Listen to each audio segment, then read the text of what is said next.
Oh, leck, irgendwer hat Wingardium Leviosa auf dem angewendet. Wer war, Wifi? Bist du da irgendwo? Also, das war aber danke, dass du jetzt so gefallen hast. Danke für deine Unterstützung. Freut mich. Sehr gut. Oh, da ist Kraut.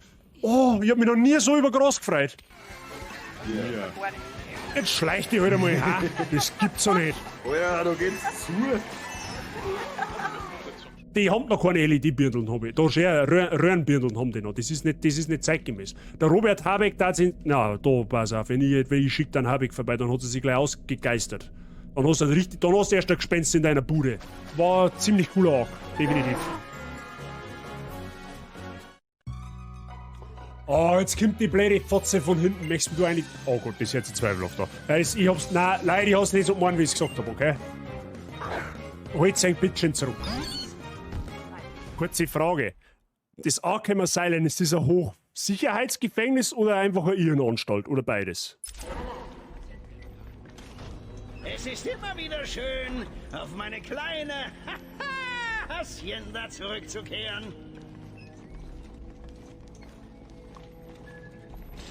Hochsicherheits-Irrenanstalt. Okay, ein Kombi aus beidem, na toll.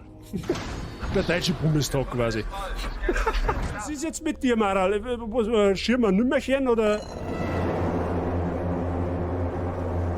Okay, sie ist offensichtlich nicht begeistert, wenn ich mit ihr ein Nümmerchen schirme her. Mats, chill dein Bandscheiben. Ja? Ja, das ist ja unser Headset. Warum hörst denn du da nichts? Ich verstehe die Frage nicht. Und warum hast du so viel Haar auf deinem Dödel? Noch nicht! Das meine ich ernst! Ja, ist schon gut. Hey, kannst du mir bitte nicht den Stick Gold Tee schauen? Das war ganz zauberhaft von dir. Mats, reiß dich zusammen. Es sind Zuschauer anwesend. Ist mir wurscht, ob die anwesend sind.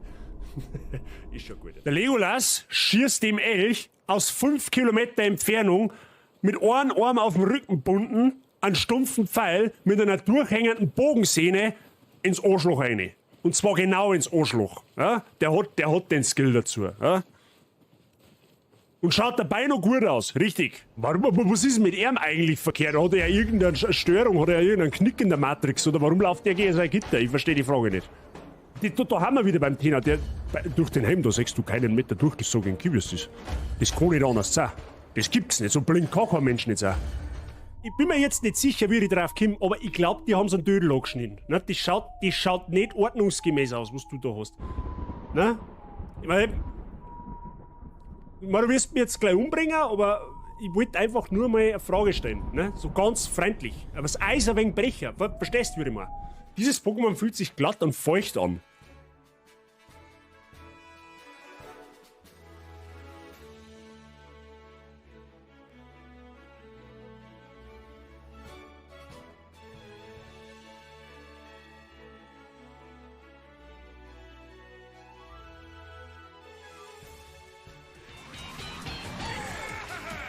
Ja, seh!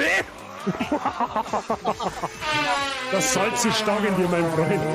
Das haben wir sofort reagiert. Batze in Elefantentanga und Nippelsternen? Let's go sich vor Lachen auf dem Boden wälzen. Batze in Elefantentanga und Nippelsternen. Jetzt wird's aber schon extrem. Also, ihr sollt nicht die Viewer eher einen Kopf bumsen mit deinen. Also, an Unrealismus. Jetzt mach nicht dir zu, Grutze, fix, ich red mit meinem Chat, du hast jetzt Pause. Zupf dich. Ja, ist mir wurscht, scheiß auf Gegnerpräsenz. Okay, scheiß doch nicht auf Gegnerpräsenz. Okay, das war... Okay, da sollte man vielleicht nicht blindlings reinrennen. Ich war noch so jung. Du blöde Sau, du blöde.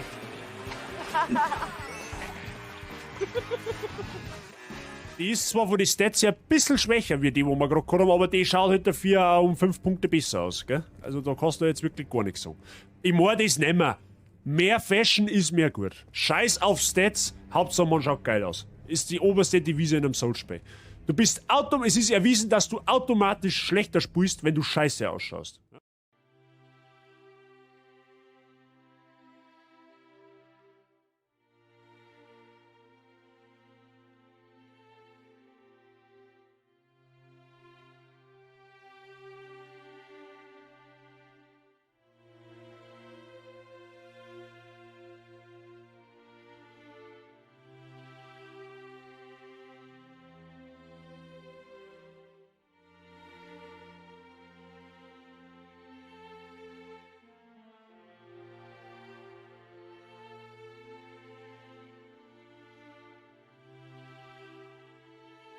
Hallo, geht da was?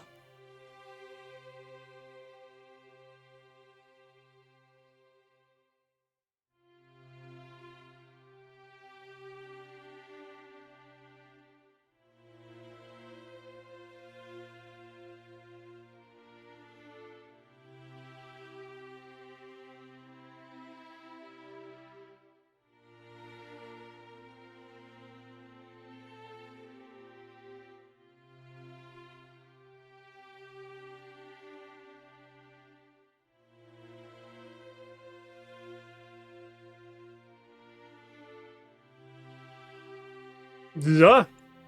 Wunderschönen Samstagabend, Mr. Cartman, der heute der Erste ist, und der Mr. Gutzufuß, der schon ganz scharf auf Glumandas ist. Grüß Gott beieinander. Wie geht's euch? Was ist denn jetzt das? Zupfte. Los mich. Ah! Scheiß Werbung. Bitte gut.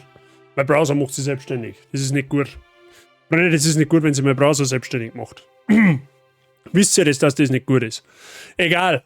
Freunde der Sonne. Samstagabend, untypische Zeit. Muss ich mich selber noch gewohnen dran. Aber besser heute als gar nicht. Ne? Da ich mal sagen. Sind die Emotes neu? Ja. Ja, das sind meine ersten selbst kreierten Emotes. Ne?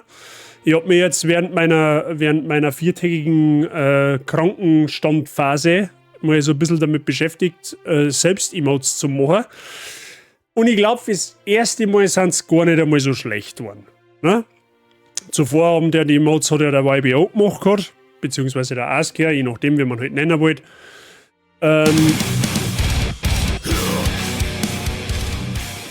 Auch wenn es von Schweiz von rechts kommt, gleich die ganze Sau daher. Sehr gut, habe ich die. Oh, leck, war das jetzt laut. Genau, die hat die Emotes vorher, die waren ja vom YBO, dankenswerterweise. Der, wo auch meine Panels gemacht hat im Twitch-Kanal, die haben ja nach wie vor von ihm, die bleiben da nach wie vor von ihm. Weil das kann ich noch nicht. Ja, weiß ich nicht, ob man es irgendwann einmal aneignet, die selber zu machen, aber die Emotes jetzt tatsächlich, da habe ich mir mal ein wenig selber dran probiert. Und ja, das ist das, was du da sehen kannst, das ist das Ergebnis davon. Ja.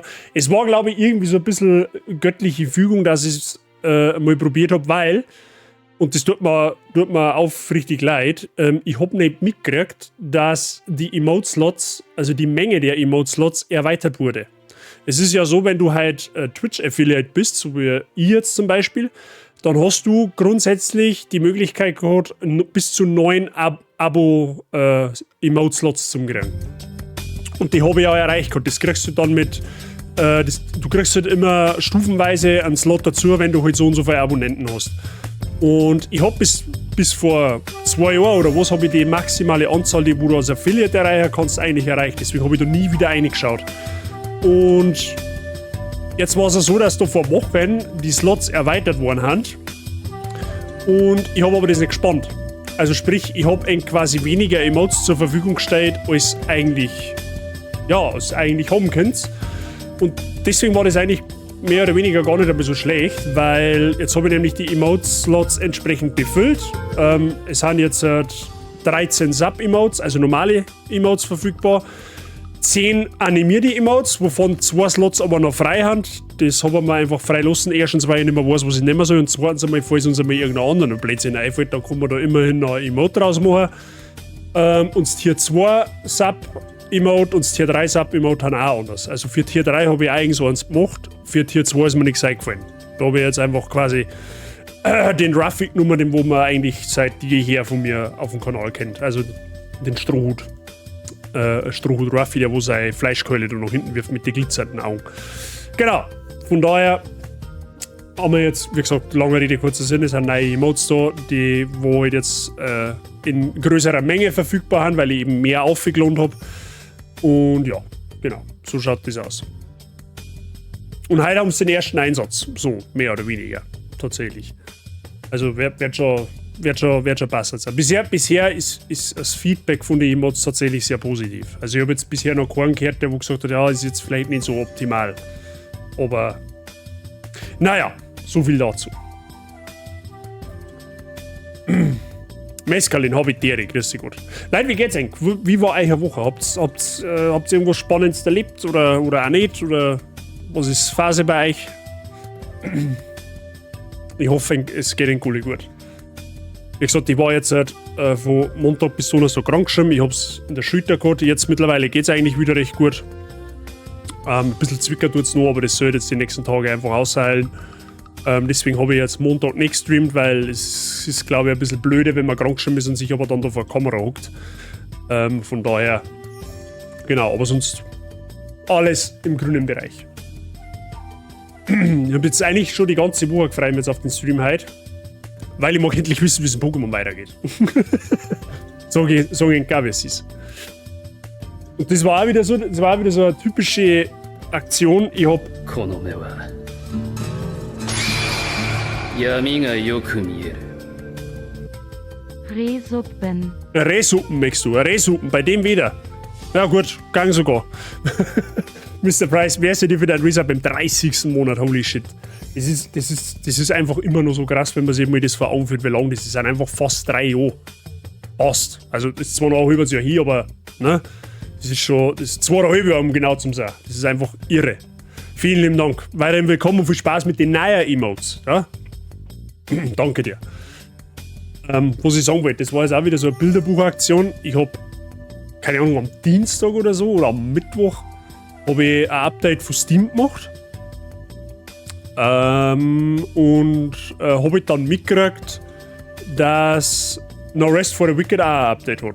So, mache ich das Update, weil das war ja eigentlich unser Zweitprojekt gewesen.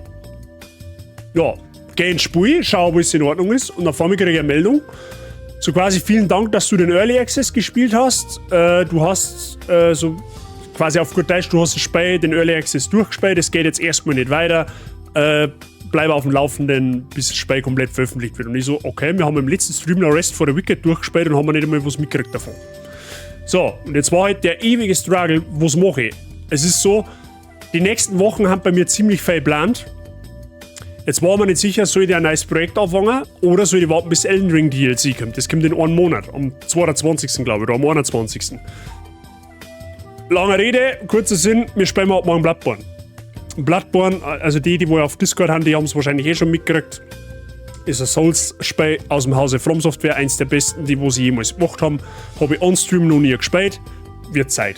Ja, werden wir uns morgen aber erst anschauen. Also heute ist ganz normal geplant mit Pokémon. Sieht man da auf der anderen Seite. Der Price hat du hast dein Emote quasi schon entdeckt, ein Hype-Train. Aber man denkt, für einen Anlass, falls einmal einer. Ist ja schon das eine oder andere Mal vorgekommen. Komischerweise. Kann man so ein Emote auch mal basteln. Aber wie gesagt, ich hab geschaut, dass ich ein wenig eine Abwechslung drin habe. 2, 3 Sachen überschneiden sich so ein bisschen. Wie Mats und Paula. Die haben quasi ein statisches Emote, das was eh schon immer gegeben hat. Und halt jetzt ein neues animiertes Emote. Jeweils. Wobei sich halt da bis aufs Gesicht von den zwei eigentlich nichts unterscheidet, nicht stark. Aber ich habe mir gedacht, wenn, dann würdigen wir schon beide. Ne? Den ich jetzt übrigens auch blendend. Die haben jetzt schon das eine oder andere Mal in den Genuss eines Freigeheges gekommen. Die haben zwar noch nicht gespannt, dass das, was auf dem Gras wächst, auch essen können. Also die haben da noch sehr zurückhalten, aber zumindest haben sie schon mal genießen dürfen, wenn sie draußen haben. Ja, was ja eigentlich von Natur aus erwarten. So. Genau. Aber sonst gibt's eigentlich nichts Neues. Wir waren oben auf unserer Terrasse. Die hat sich nicht gerührt, tatsächlich. Ja, genau. Das sind die zwei, die haben aber schon immer. Die hat schon immer gegeben und da gibt es jetzt nochmal jeweils ein Animiertes für beide. Also praktisch für den Mats gibt es ein Animiertes und für Paula gibt es ein Animiertes. Sozusagen. Das alte ist quasi ausgefallen. Ich habe quasi aus einem alten 2 neue gemacht. Also, nein. Aber mein Headset schreit, dass er einen Akku braucht.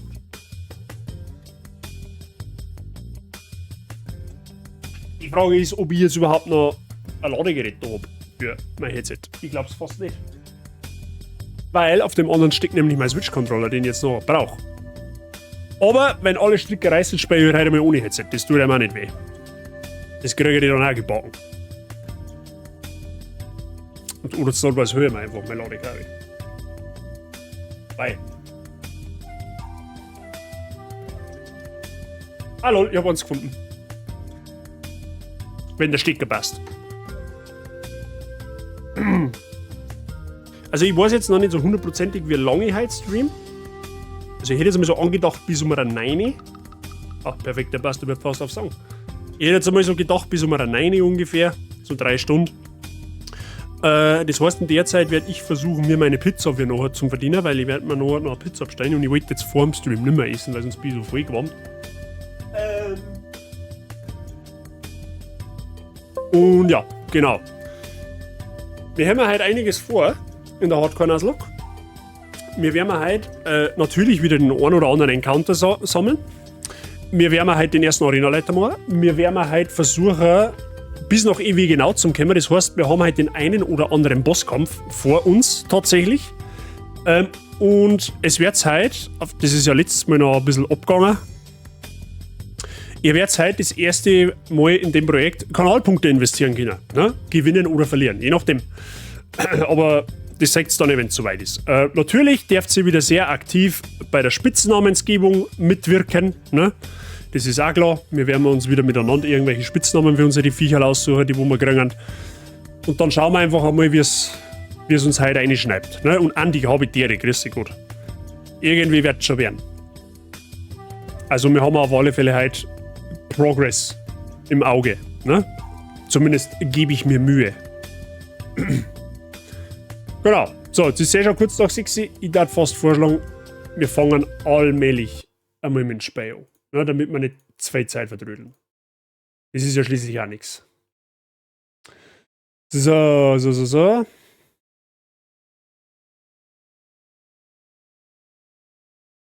Dann machen wir da mal den Wumms auf.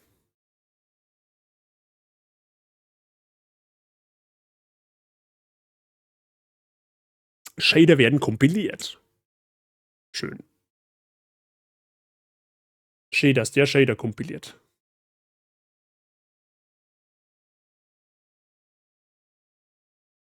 So. Dann schauen wir mal. Ich habe Offstream natürlich nichts gemacht, also wir fangen mal da wieder an, wo wir aufgehört haben. Ist aber sowieso klar. Dass man noch einer was untersteht, dass er am Content angeht. Um Gottes Willen. Das will man natürlich nicht.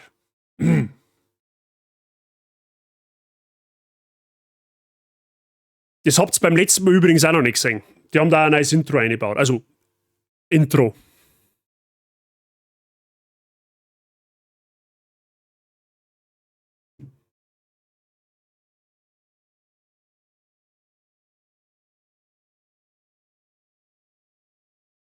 So schaut jetzt der Startbildschirm aus. Der ist normalerweise nicht so. Aber das haben sie schon ganz anständig umgesetzt, muss ich sagen. So. Jetzt muss ich mal kurz Brainstorming machen.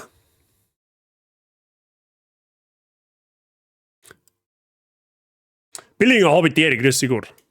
So, jetzt passt Obacht. Halt, ich hab's noch gar keinen Ton nicht. Ihr habt's ja noch gar keinen Ton nicht. So, aber jetzt habt's einen Ton. Billinger ist fit bei dir. Genau.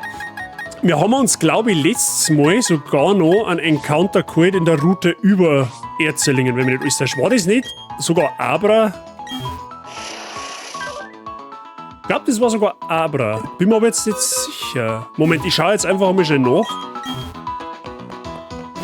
Was es da oben für Routen war. 200 Sim. Ah, von da kann ich noch nicht auf Box zugreifen.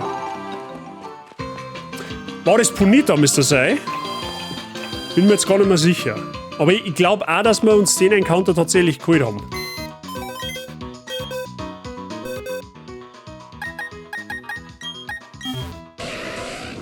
Ja, okay, wir haben uns Punita noch geholt, genau. Gut. So, den wir da mal heilen.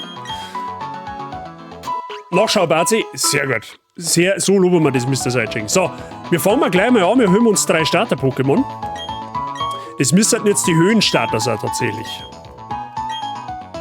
So, erst müssen wir natürlich aber ein Quiz also quasi bestehen. Ist der Place in Höhen called Falabaton? Ja.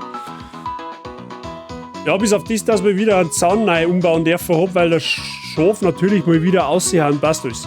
Habt ihr Schaf daheim, oder wer? Ist es wahr, dass der Reporter sein Hirn knappt? Ja, okay, das ist offensichtlich voll. Mit den englischen Namen ist das tatsächlich echt nicht einfach. Weil ich kenne ja eigentlich so gesehen nur die deutschen Namen. Is Lycia the contest spectacular idol also the sister of the Gym Leader Wallace? Na? Tell me, Trainer, where do you come from? Ja, vor Jahren halt. Keine Beat mit der Bombermedal, ja, 100%. So. Werden wir hinbringen.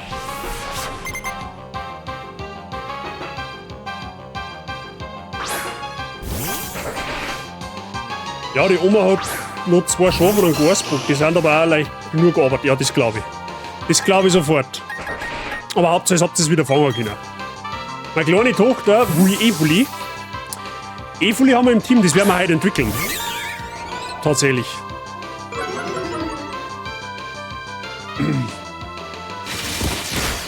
Okay, du kannst Rückzug, du bist auf Level 10, also easygoing für uns.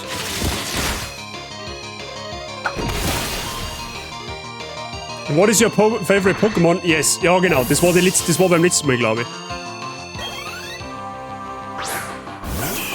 Flamly? Ja, da kann ich drin bleiben, weil immer was soll passieren. Flame Charge.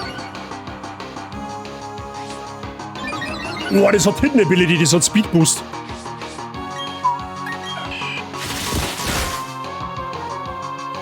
Speed Boost ist natürlich geil.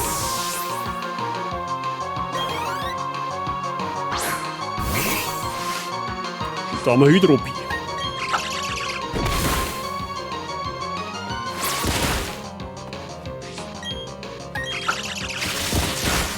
Easy.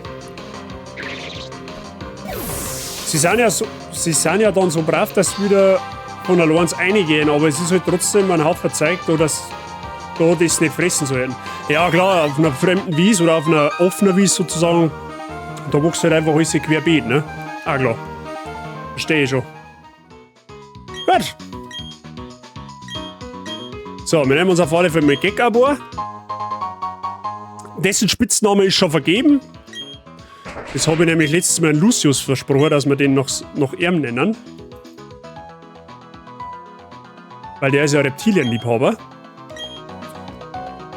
So, dann nehmen wir noch Flamly mit. Wir brauchen jetzt einen Spitznamen für Flamly, Jungglut bzw. halt Logok.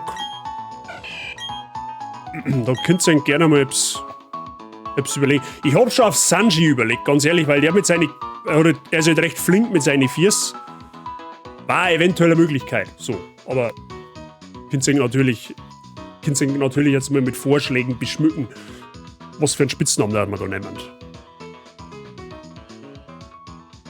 Solange auch halbwegs vernünftig ist. Also keine Ahnung, wenn ich jetzt ein Kickerl lese, dann weiß ich nicht.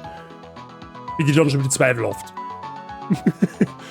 sollen ja was reißen, die Viecher, ne? Sollen ja mal ein bisschen was reißen. Aber theoretisch darf ich Sanji nehmen. Brathund. Flitzer sagt meine Tochter. Ah, Flitzer ist ein bisschen zu simpel.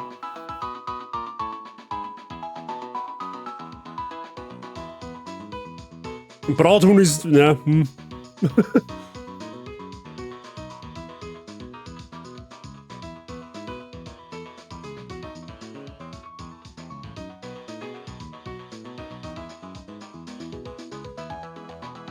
Ich sage irgendwie so ein bisschen aus der Ferne.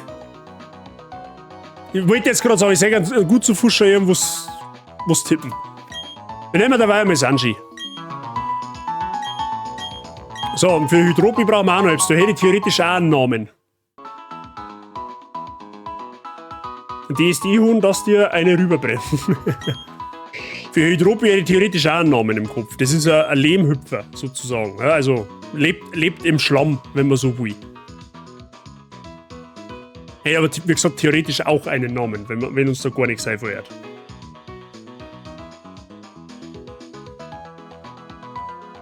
Da kann man theoretisch Shrek nehmen. Tricksläden. Du bist da so ein Tricksläden. Aber Axolotl ist, also nicht Schnaxolotl, sondern Axolotl. Das können wir natürlich nehmen. Das ist fein. So, jetzt schauen wir uns aber erst einmal an, ob die brauchbar sind, die drei. Ne? Also ich weiß, dass Flamlet Hidden Ability hat. Das ist natürlich schon mal gut für uns. Minus Attack plus Special Defense. Gut, Gekabo ist eh spezieller Auge. Das hat auch Hidden Ability. Techniker. Das ist zauberhaft. Wie jetzt? Meins hat nicht Hidden Ability? Das ist ja voll mies. Was hast du, Sassy? Minus Speed plus Special Defense. Ja, das ist kacke. Das ist kacke. Du bist eher so semi-optimal. Wie schaut es mit Hydropie aus? Naiv. Das ist plus Speed minus Special Defense. Aber das hat Hidden Ability. Prevents the use of explosive moves such as self-destructs by dampening its surroundings. Das ist okay. Gegen mich kann man quasi nicht Explosion einsetzen. Plus Speed Nature ist fine, I guess.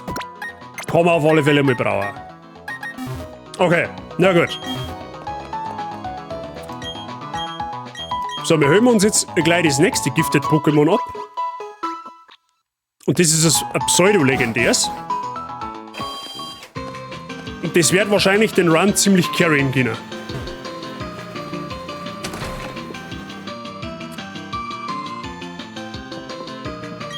So, servus, mein Name ist, also auf Deutsch heißt der Troy. Ich bin der Champion von der Höhenregion. Ich bin interessiert in seltene Steine, deswegen bin ich da hergekommen. In der Erzlingenmine findet man manchmal so Zeiglers.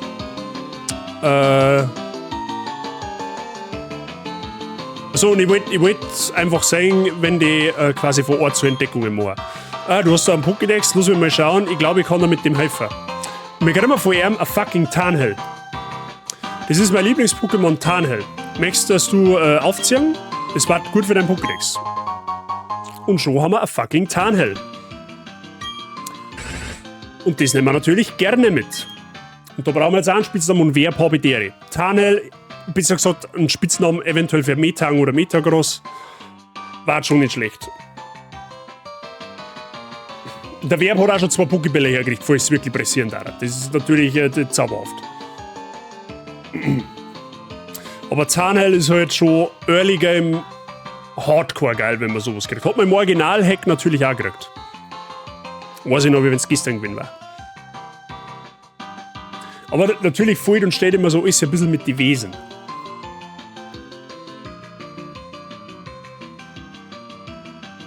Dildorf Consequences, das geht nicht hin. Macht's halt nicht alle versaut die Namen. Macht's einfach mal vernünftige Namen, nicht immer irgendwie so was versaut.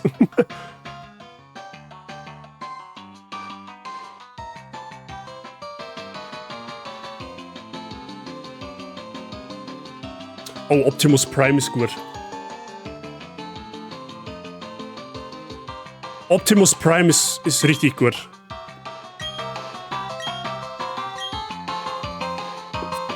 Das nehmen wir natürlich.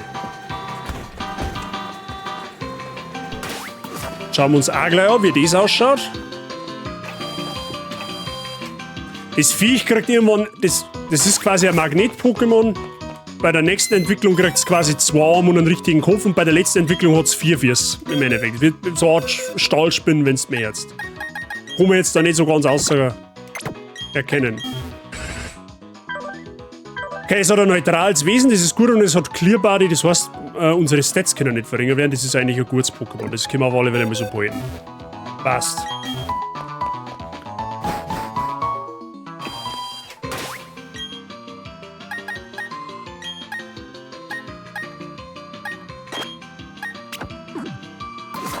Schaut aus wie eine Überwachungskamera. Ja, der Perspektive schaut es aus, wie wenn es nur ein Augen hätte. Es hat aber tatsächlich 2. Schauen wir uns erst einmal noch ein bisschen in der Stadt um. Weil, vielleicht kriegen wir noch irgendwas. So, der ist Attackenverlerner, den brauchen wir jetzt erst einmal nicht.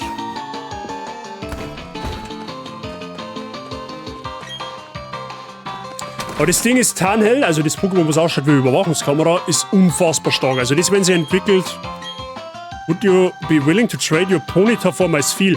Dann kann man da Punita für sie Mobs tauschen. Mehr hätte ich jetzt erst einmal noch nicht. Aber da können wir mal drauf zurückkommen, wenn es war. Weil Reiser weiß ich nicht.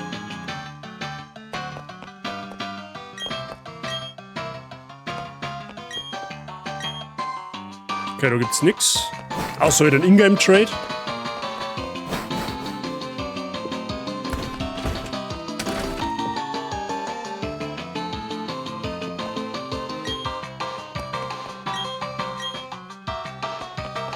Ja, das bist du da, Werner. Ich kann mich noch erinnern, im Original kriegst du irgendwo einen Pokéball, glaube ich, geschenkt. Kaum so ist. Kannst du eventuell die Musik ein bisschen leiser machen? Danke. Das ist kein Problem. Das kriegen wir hin.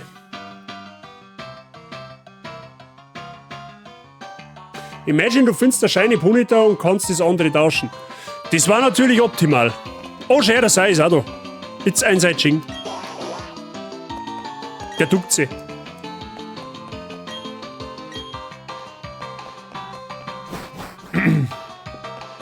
Gut. Wir haben einen Finsterball gekriegt, den werden wir jetzt nur eigentlich eh schon gleich brauchen. Da geht's auch noch einer.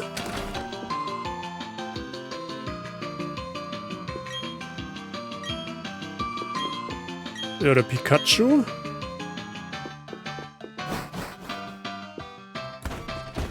Solange nicht dick. Ja. Genau so. Okay, was ist hier geladen?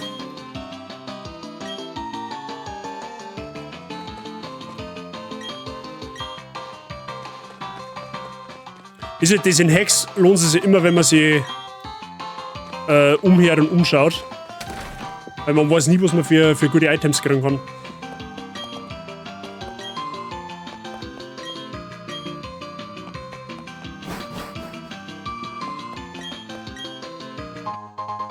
Okay, Superball, ja, den nehmen wir auch mal mit.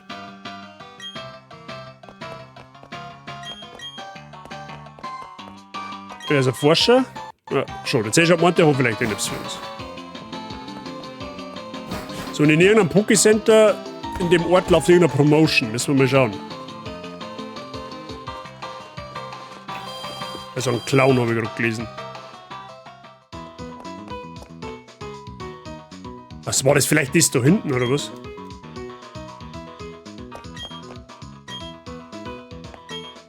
Which set would you like to learn from? You should come talk to me when you have acquired a gym badge. Ah, okay, den alten Opa merken wir uns einmal für noch einen Arena-Orden.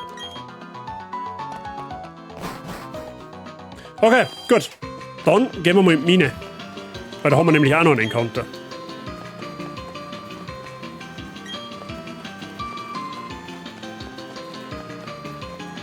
Hallo? Super Trank, okay? Nehmen wir mit. Haben wir überhaupt nur Bälle dabei? Moment einmal. Ah, okay, da haben wir noch ein paar.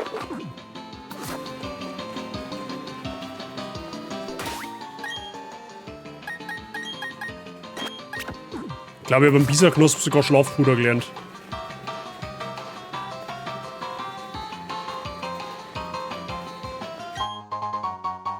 So, Gelbstück.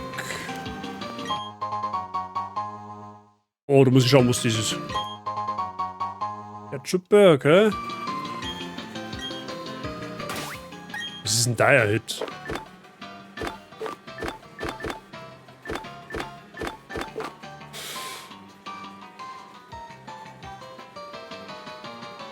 Also, okay. Erhöht Volltreffer. Ist jetzt eher nicht so was für uns. Ich will auf alle Fälle wo haben wir denn Infinite Repel? Erst in den unteren Minenbereich einen Encounter haben wir da besser nicht. Achtung, in Österreich hat Schlafpuder ein ganz Sprenge ja wie der. Muskelband verstärkt physische Angriffe, glaube ich, um 10%.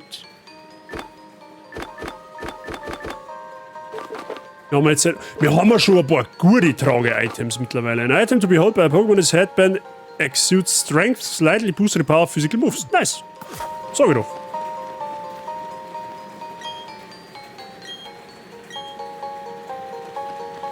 Okay. Wollen wir aber erst einmal die ganzen Trainer hören, da ich sagen. Ich finde es einfach so cool, die moderne Grafik, einfach mit den DS-Sounds. Also die haben natürlich, die kann man auch ausstellen, dass moderne Sounds haben, aber ich finde die alten Tracks viel besser als die neuen.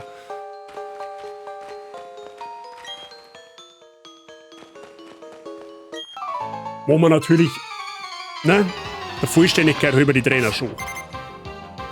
Soll ja spannend sein. Stulunia kann man in der Mine, glaube ich, auch fangen. Da die fühlen tatsächlich.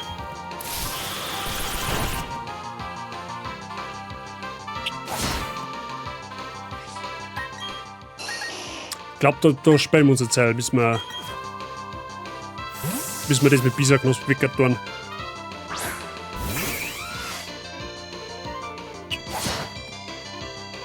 Ah, das nennen wir wie ein junger Gott.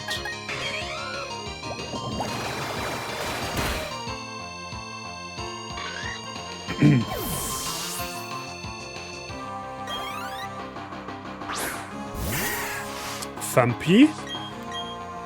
Es war halt interessant, ob man die Pokémon, wo die jetzt einsitzen, da drin fangen können. War natürlich Fampi auch nicht so verkehrt. Donphan ist tendenziell auch ein ziemlich gutes Pokémon.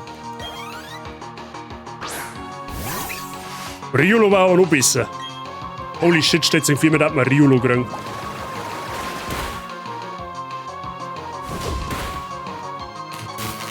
Ja gut, das ist in der Zeitung gestanden, dass wir jetzt eine Paralyse fangen.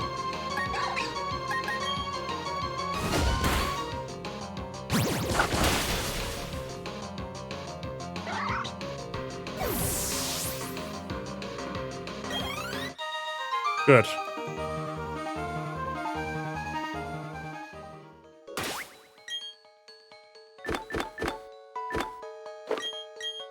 Ha, genau am Paraheiler, wie sagst du es da? Oh, wir müssen uns auf alle Fälle ein bisschen mit Heilung eindecken. Sag ich schon. Damit nichts passiert. Rarebone, das ist glaube ich ein Verkaufsitem, oder? A rare bone that is extremely valuable for the study of Pokémon archaeology. It can be sold for a high price to shops, okay. So, da ist der Arena-Leiter. Fluchtseil, okay. Obwohl mir Stolos mehr gefallen hat, Stahl-Pokémon in Hardcore-Nuzlocke oder generell in Nuzlocke sind immer gut zum haben. Weil die einfach eine hohe, also viele Resistenzen haben. Aber Stolos ist natürlich schon Baba, da brauchen wir überhaupt nicht drin. Ich hab Stolos auch unfassbar gern gehabt in der 3. Gen. So war eins von meinen meistgemochten Pokémon in der 3. Gen. Muss man schon sagen.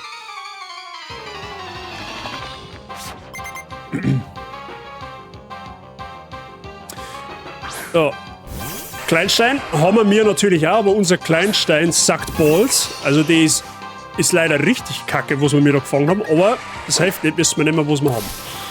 Oder muss man nicht mehr, was wir kriegen, so soll ich sagen.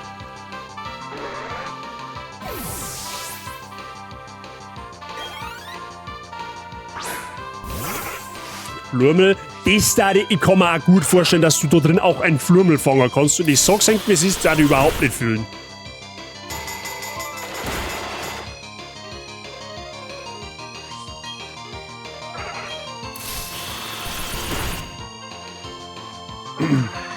Stolos ist auch geil. Ja, Stolos war tatsächlich, also Stulunia, wenn wir fangen hatten, das war schon sehr, sehr herzhaft.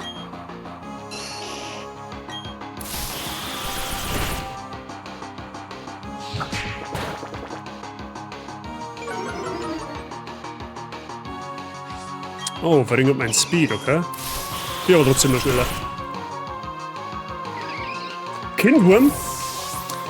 Oh, kann ich dafür gar nicht sagen, aber das ist jetzt schon ein... Also ich weiß, weil ich nachgeschaut habe, in den Groß, wo wir letztes Mal den letzten Encounter gefunden haben, also überhalb von der Stadt Erzellingen, hätte es Lavita gegeben. Habe ich geschaut. Lavita an und für sich geil, aber hat halt auch sehr viel Schwächen. Aber Despota... Imagine, wir hätten die Chance auf ein Despota. Das war brutal gewesen. So. Da habe ich die. Okay, schau mal, geh mal zurück und schau. Wenn man die versteckte VM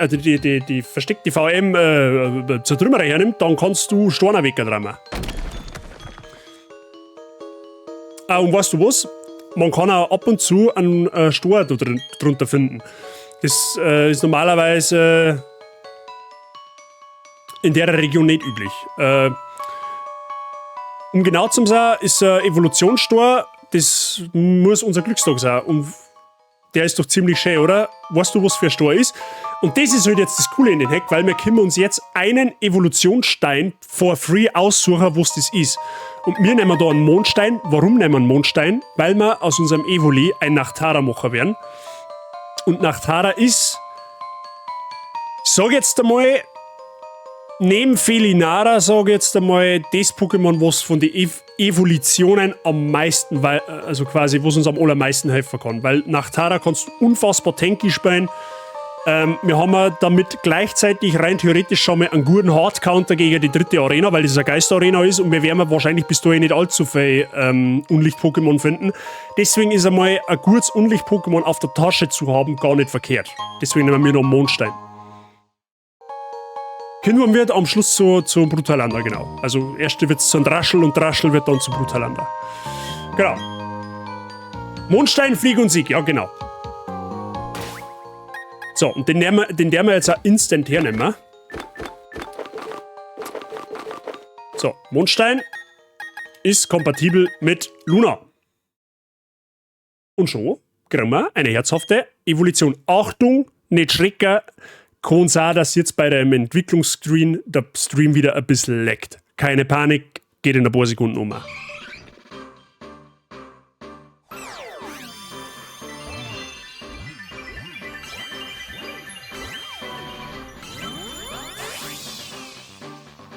Oh, es ist nicht zauberhaft.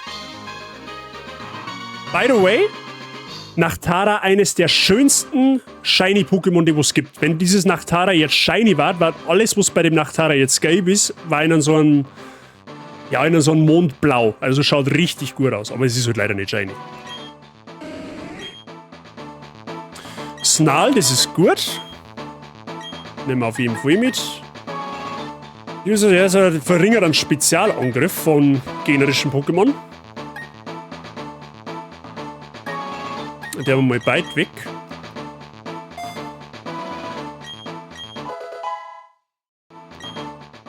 Gut. Schon haben wir Nachtara. Zauberhaft. So, und jetzt schauen wir schnell kurz, was wir da für einen Encounter kriegen könnten.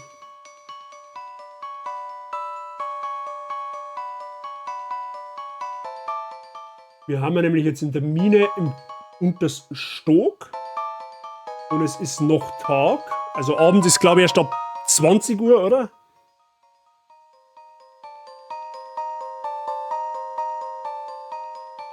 So, schauen wir mal. Okay. Da gibt es tatsächlich einiges, was man kriegen kann. Und also, ein Tube war quasi ein Zubat und ein Kleinstein, das hätten wir schon.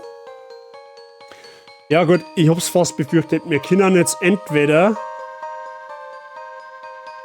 Ja, wir können ein Knackleon kriegen, das wird zu Libeldra, das war auch nicht einmal so übel.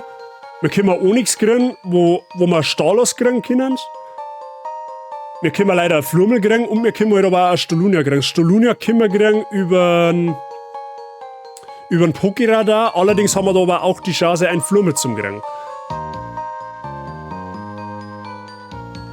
Aber ganz ehrlich, allein für die Wahrscheinlichkeit, dass wir die Chance auf eine Stolunia haben, da die fast für einen Pokéradar gehen. Ich sag's irgendwie, es ist Stolunia zum kriegen in der Anstalt da drin, das war halt schon... Achso, wir können das da gar nicht hernehmen, oder was? Ernsthaft? Kann man das so nicht hernehmen? Mal da hergehen.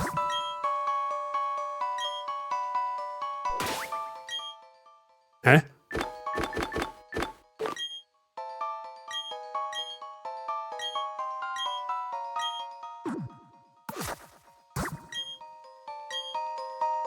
Okay, kann ein Pokéradar da drin gar nicht hernehmen, warum auch immer.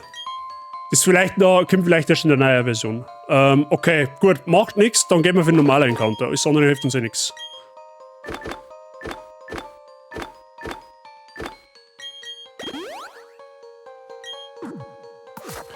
Schauen wir mal, was wir kriegen. Also, Hauptsache kein Flurmel, seien wir uns ehrlich.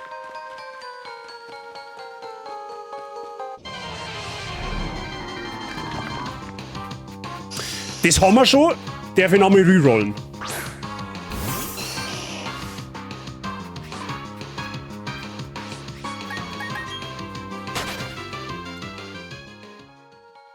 Muss man für den Radani Schritte gehen? Das ist allerdings eine gute Frage. Moment einmal, steht das in der Itembeschreibung? A tool that can search out Pokémon that are hiding in the tall grass. Its battery is recharged as you... Oh, Mr. Saiching, vielen lieben Dank für diesen Hinweis. Ja, die Frage ist, wie lang muss ich da laufen? Und Andy, merci für dein 3er Streamstreak. Vielen lieben Dank für deinen Support. Dankeschön, freut mich.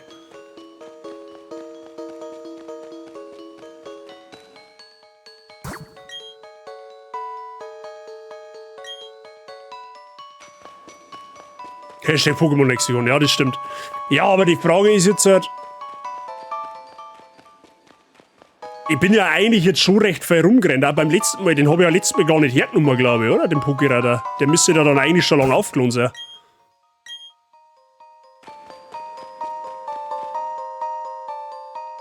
Ja gut, aber das hätte man schon lange beieinander.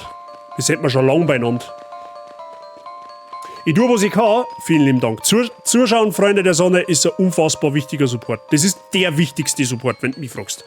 Da kannst du Zaps hinten anstellen, da kannst du Bits und Donations hinten anstellen. Zuschauen ist für mich als Streamer der wichtigste Support. Da sein, am Chat ein wenig teilnehmen, wenn es sich ergibt. Alles andere ist zweitrangig. Ja, okay, der funktioniert irgendwie nicht. Ja gut, okay, dann gehen wir für den normalen Encounter, weil es eh nicht hilft.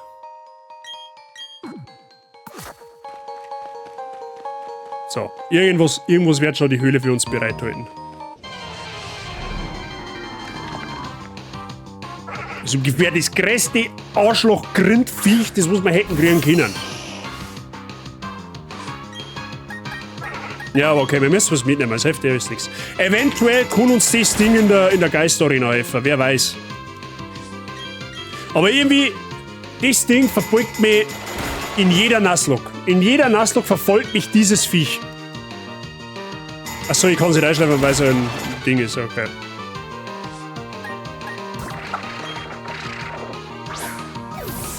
Ja, genau, gut so, so nämlich.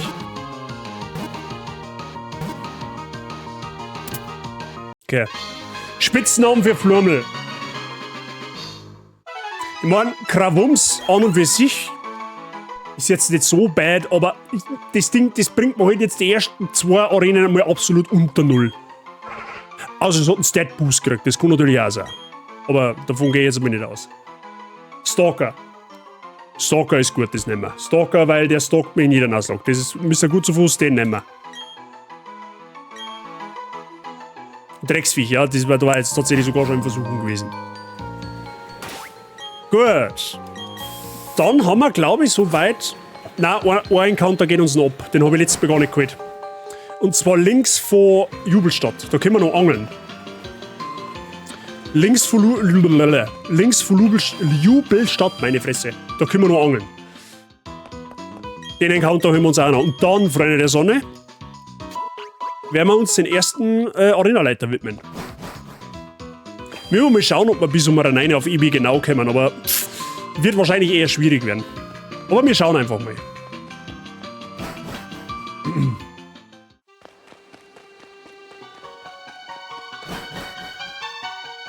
Wir folgen gerade im Labor, im Archäologielabor, können wir uns auch noch umschauen.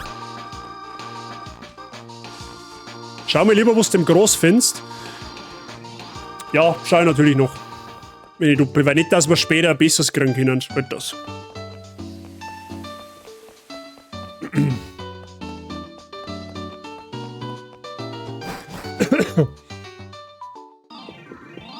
Dratini war brutal, wenn du da Dratini angeln kannst, aber das glaube ich fast nicht. Okay, ich gucke mal. Route 218.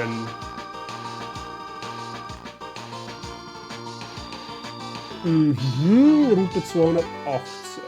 Let me see, wo haben wir es denn?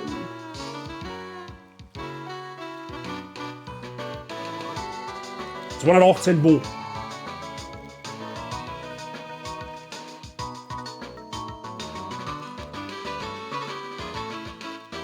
Bin ich jetzt blind oder was?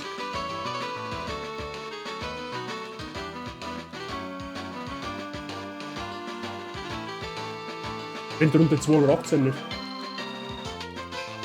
Ich habe jetzt ja eh die Routen gefunden, aber 218 ist irgendwie versteckt sie. 216 ist da?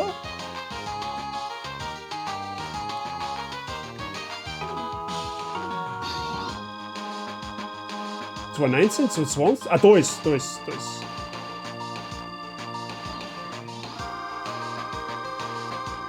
Okay, im Groß. Okay, so fahren wir mal an. Was kriegen wir, wenn wir fischen? Oh, da haben wir Chance auf einen Stern, du. Im Groß kriegst du eigentlich nur Ditto, Electric, Plaudergeib, Elektroball, Pantimos haben wir schon. Na, lohnt sich nicht. Da darf ich fast 4 Sterne fischen. Zwischen 217 und 18 normal, weil ja. Wir glauben an die Basi, wegen was. Wegen was glaubt's an mich. Okay, schauen wir mal. Das ja wahrscheinlich. Ich fahr Mineral ins Wasser, das hat schon geholfen.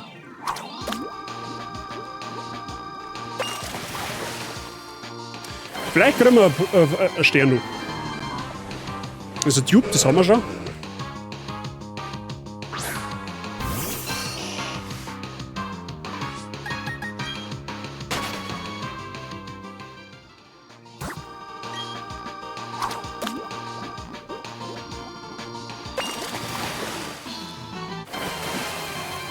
Dass du um 9 ewig genau bist, müsst ihr mal schauen. Da ist schon ein bisschen was hin. Aber sehen wir es dann eh. Es ist ja grundsätzlich schon mal insane, dass wir ein Kappator haben. Was uns dann ab dem 2. Orden auch dienlich sein wird.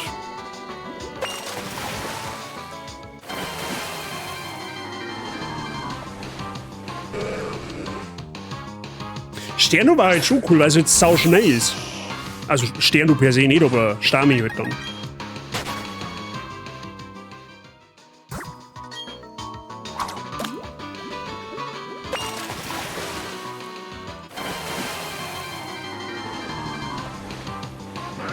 Bingo! Nimm mal!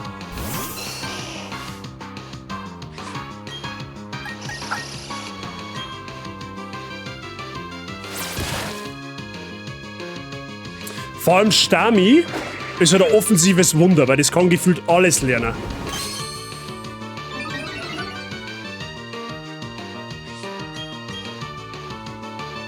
Weil da kann Schlafbruder auch in dem Leben irgendwann noch mal treffen. Dankeschön.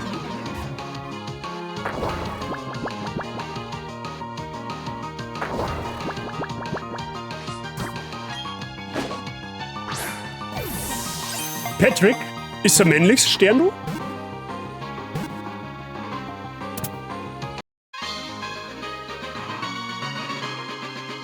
Gut.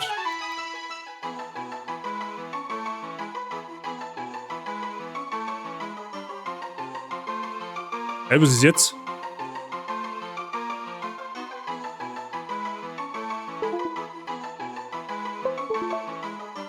Hey, warum kann ich jetzt nicht weiter? Jetzt halt. Okay.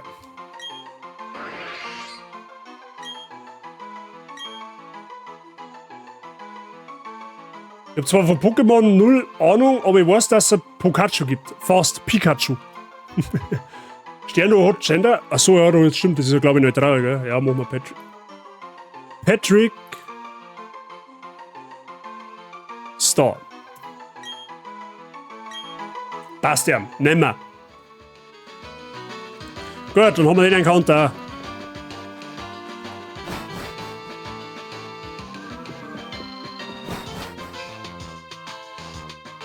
Gut, Freunde der Sonne, dann gehen wir jetzt nach Erzellingen, machen wir da die Trainer in der Arena und dann werden wir einen Arenaleiter zusammenhauen. Ja, die Wurstfinger tippen was an, Wurst, das zählt. Das zählt ihm. Auch jeder weiß, was du meinst.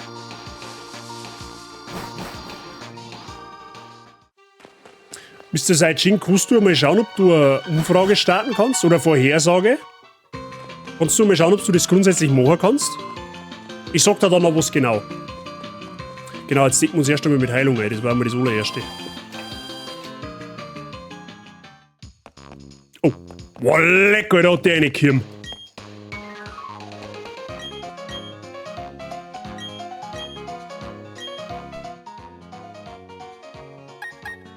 Okay. Ich habe jetzt einfach mal noch mit 10 Tränke ein, weil warum nicht?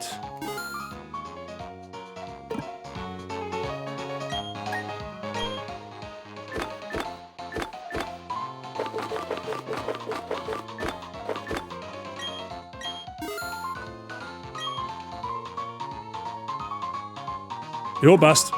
Ja, genau, bei der Fossilien-Ding schauen wir auch noch schnell rein.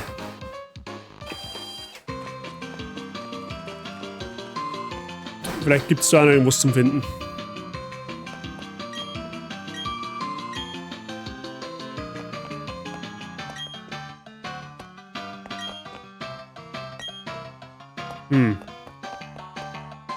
Zeig liegt ein Haufen voneinander, aber.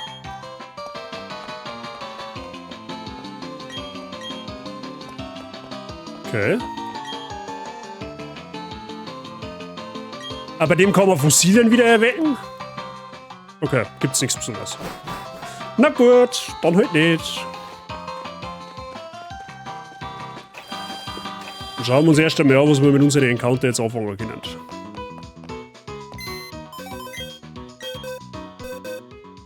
Gut. Schauen wir uns erst mal das Ding an. Es hat ein hartes Wesen, möchtest du mich verarschen? Weißt du, die größten Müll-Pokémon, die haben immer die geilsten Wesen. Pokémon can hit Ghost-Type Pokémon with normal and Fighting-Type Moves. Okay, maybe das. Vielleicht tue ich dem Flummel ein bisschen Unrecht. Hauptsache es kann lauter spezielle Angriffe. Perfekt. Also ein hartes Wesen, aber naja. Ja gut, du bist halt potenziell brauchbar. Ne? So, Stern du, wenn du jetzt auch ein hartes Wesen hast, dann flippe ich aus. Was hat Sternstab? Sassy Nature, minus Speed plus Special Defense. Na, herzlichen Glückwunsch. Boost Move Power, wenn der Pokémon moves last. Ja gut, in Kombination mit dem Wesen ist es natürlich wieder gut. Vorhersage, ja. Ja, okay, potenziell brauchbar. So, Freunde der Sonne, dann werde ich mal ganz kurz ins Spreadsheet lunsen. Ne? Nochmal zur Erklärung. Richtige Kalkulation wird es in der Nuzlocke nicht geben. Erstens einmal, weil das für euch Zuschauer unfassbar langweilig ist. Und zweitens einmal, weil es bei diesem Spiel keinen Sinn macht. Warum? Alle Arenaleiter, alle Boss-Trainer, alle Top-4-Mitglieder haben einen Pool aus 4 verschiedenen Teams. Also sprich, habe ich die Resabi. Grüß dich gut. Das heißt, die KI, beziehungsweise jeder Run ist zufällig, welches Team da ausgewählt wird. Ne? Das heißt, wenn ich jetzt einen Arenaleiter anklicke, dann hat er Team 1. Wenn ich dann quasi ein Soft Reset mache, dann hat er vielleicht wieder ganz anders. Also es ist ein absolutes Lottospiel, welches Team er gegen mich verwendet. Das heißt, ich werde improvisieren, damit ich ein Team zusammenstelle, was dann für alle Gegebenheiten vielleicht ein bisschen passt. Das wird aber eine Sache auf, sage ich mal, 3 Minuten. Black sagt. Also es wird jetzt nicht mehr so werden, dass ich jetzt da halbe, 3 Stunden da hocke, in irgendeinen Kalkulator reinlunz und mir dann irgendeine Strategie zurechtrechne, die wo dann passen kann. Das wird es jetzt nicht geben. Also es wird jetzt 2-3 Minuten dauern, bis ich mal so ungefähr weiß, was hat denn der Gegner potenziell. Und dann werden wir in den Arenaleiter reingehen, ganz einfach. Es macht es spannender für mich und macht es aber auch gleichzeitig spannender für euch, weil wenn ich nicht weiß, was passiert, wisst ihr es auch nicht. Ja? Das heißt, für die ganzen Leute, die dann Kanalpunkte investieren in die Vorhersage, die jetzt dann gleich der Mr. Saijin schreiben darf, nämlich ob man Arenaleiter Deathless schaffen, das ist eine alte weise Voraussage, die wo ich jetzt, glaube ich, bei jeder Nuzlocke schon mache, weil dann dürft ihr dann schon mitziehen. Ne? Also Mr. Saijin, Kommando an dich, bitte eine Vorhersage starten. Schaffen wir einen ersten Arenaleiter Deathless, ja oder nein? Bitte, Dankeschön. So, gut. Jetzt schaue ich ganz kurz ins Spreadsheet, damit ich mir ungefähr weiß, was der in etwa haben kann. So, Team 1 vom Arenaleiter beinhaltet ein Kleinstein, ein Lunastein, ein Kabuto, ein Lavita, ein Liliep und ein Cognodon. Also sprich, es sagt jetzt irgendwer, was versaut, weil ich Cognodon gesagt habe. Also eher ein Team, was auf Fossilien basiert. So, was ist Team 2? Team 2. besteht aus Potrot, Anorit, Lunastein, Lilieb, Mobai und Arkognodon, also haben auch wieder ein paar Fossilien mit drin. Team 3.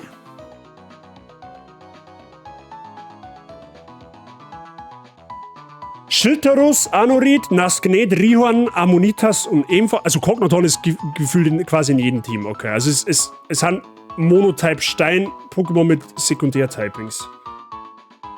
So, und was ist das letzte Team? Kognodon, Somfell, Rihorn, Lavita, Kleinstein, Relikant. Okay. Alles klar. Dann weiß ich ja diesbezüglich schon mal Bescheid. Gut, dann müssen wir uns jetzt ein Team basteln, das wo halbwegs gut für seine Teams entgegengeht. Jetzt pass auf. Jetzt sehen wir mal, was wir auf alle Fälle nicht mitnehmen, ist Nachtara. Bringt uns in der Arena nichts. Nika, glaube ich, nehmen wir auch nicht mit. Weil zu anfällig. Staravia ist sowieso klar, dass wir das auch nicht mitnehmen. So, und einen Uri Bimbler nehmen wir auch nicht mit. Was ich auf alle Fälle mitnehmen darf, war Methanhell, weil Stahl-Pokémon. Müssen wir natürlich noch aufleveln. Dann nehmen wir auf alle Fälle... Jetzt ist halt die Frage. Ich darf fast... Mein Kapitäre, was für ein Jahr haben wir? 2024. Du befindest dich in Deutschland. Das ist ein Land auf dem europäischen Kontinent. Wir haben es aktuell 18:47 Uhr Ortszeit. Du bist männlich, befindest dich gerade im Stream vom Gamer-Base, schon was schon. Vom Bazi, wir spielen Pokémon Luminescent Platinum, Hardcore Nuzlocke, und du bist von deinem Power nicht pünktlich zum Bosskampf wieder aufgewacht. Herzlichen Glückwunsch. Wenn du sonstige Fragen hast zu alter Blutgruppen, dann wennst du bitte an deine Freundin. Oder an deine Frau, Entschuldigung. So, jetzt passt Obacht. Andererseits war Staravia per se gar nicht einmal so unübel, das mitzunehmen, weil wir Bodenmoves quasi dodgen können, wenn man so will. Allerdings, ich weiß auch nicht. Schauen wir mal. Wir brauchen auf alle Fälle ein Pflanzen-Pokémon. Es ist halt die Frage, Bisa Knospot hat den Vorteil, weil es Zauberblock kann und das kann nicht daneben gehen. Also, und wir haben Igelsamen. Da uns auch helfen.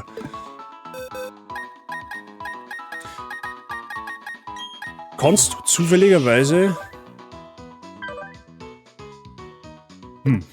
Shillock sage ich persönlich eigentlich auch. Wir kann aber natürlich... Jetzt pass auf, wir leveln mal Gekabo auf alle Fälle mal auf. Wir nehmen mal Stern... Was haben wir denn da noch? Bringt uns alles nix. Ganz ehrlich, Staravia mitnehmen ist vielleicht gar keine dumme Idee. Wisst ihr warum? Weil Bedroher. Bedroher senkt einen Angriff. Ich glaube, der Schädel funktioniert wieder einigermaßen. Das ist ja wohl das Wichtigste. Das ist ja wohl das Wichtigste. Also ich hoffe, du hast angenehm geruht. Ich habe mir schon gedacht, dass das bei dir heute länger noch nicht wird. Aber ja. Hauptsache, du bist wieder halbwegs fit. Okay, jetzt passt Obacht. Wir müssen die zwar noch aufleveln, das ist kein Problem. Und dann nehmen wir noch, also ganz ehrlich, Moorabel kann man natürlich auch mitnehmen, weil es teils Bodentyp ist, kommt uns helfen. Theoretisch. Und dann ist halt die Frage, was wir noch mitnehmen. Brauchen wir tendenziell ein Kampf-Pokémon? Ich glaube eher nicht. Oder? Ich weiß halt nicht. Iron Fist, Mark Punch und Power. Ja, ich glaube, ja, doch. Ich glaube, es ist, ja. Ja. Also ich glaube, so deckt man alles ein bisschen ab, wenn es mich fragt. Jetzt müssen wir aber natürlich erst einmal aufleveln, das ist immer das Erste. Gut, obwohl, weil es ist, glaube ich, gar nicht schlecht, wenn wir Nika mitnehmen, aus dem Grund, weil wir mir verhöhnen können und ich kann mir vorstellen, dass der Gegner so Scherze spielt mit Tarnsteine oder Sandsturm oder sonstigen Blödsinn und das kann man halt mit ihm ganz gut unterbinden.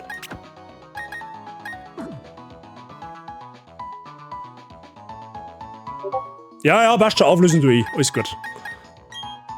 So, dann brauchen wir jetzt erst einmal ein paar Gurzeln.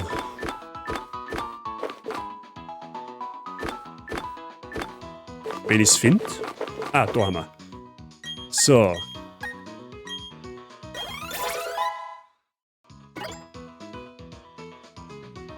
Haben wir nochmal Entwicklung. Mega Drain, das ist natürlich gut. Mega Drain weg für Absorber.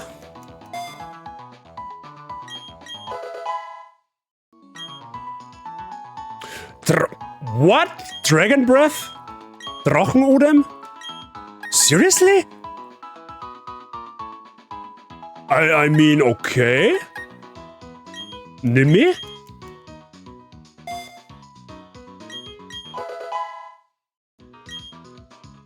Quick Guard. Ja gut, das ist eher irrelevant für uns. Wait, wird Reptile Part Dragon Type in dem Spiel? Das war ja brutal.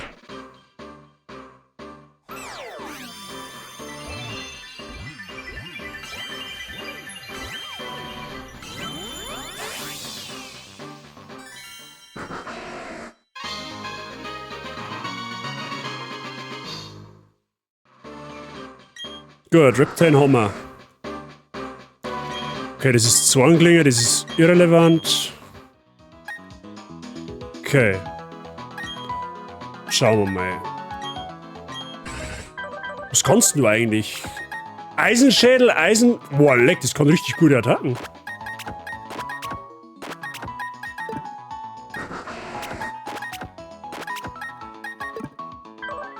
Okay, es hat immer noch Technician. Das ist richtig gut. Das erhöht die Stärke aller Attacken, die wo schlechter haben, wie 6 Damage. Das heißt, Mega Drain macht guten Schaden in dem Spiel. Oder mit dem Pokémon, besser gesagt.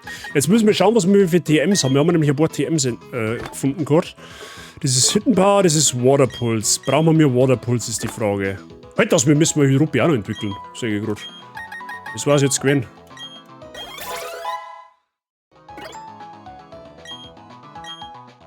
Okay, das ist sehr... Superschall brauchen wir auch nicht.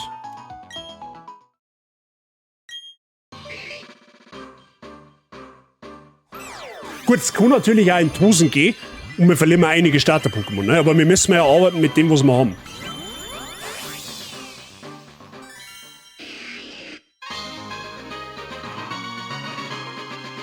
Gut, Marschtomp haben wir. Bulldoze nehmen wir natürlich dankend an.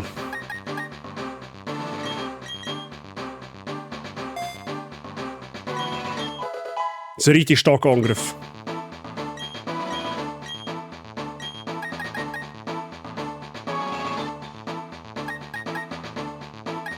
Na, das ist jetzt eher nicht so gut. Okay. Gut, jetzt passt's auf.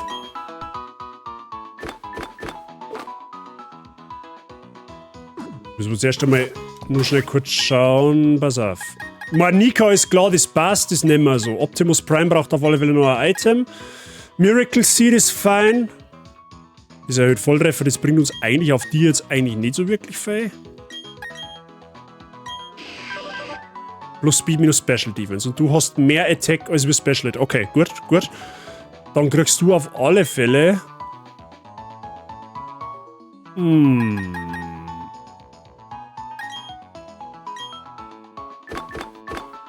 Jetzt ist die Frage, es sind Rock-Types. Ich glaube, dir gebe ich das Muskelband, weil verstärkt physische Attacken. Dann haben wir noch einen Expertengurt, der verstärkt sehr effektive Attacken. Aber die Frage ist, wem gebe ich das? Weil das müsste ich... Gut, ich kann jetzt theoretisch dir... Ja, ich glaube, das gebe ich sogar dir. Expertengurt, okay, das passt. Dann schauen wir uns Moves im Generellen noch mal an.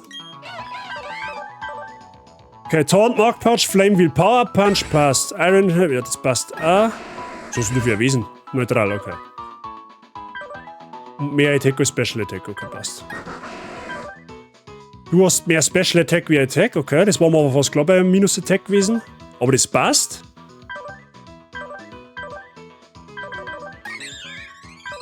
Du hast Scope Lens, aber okay, das bringt halt eigentlich gar nichts, weil, ne?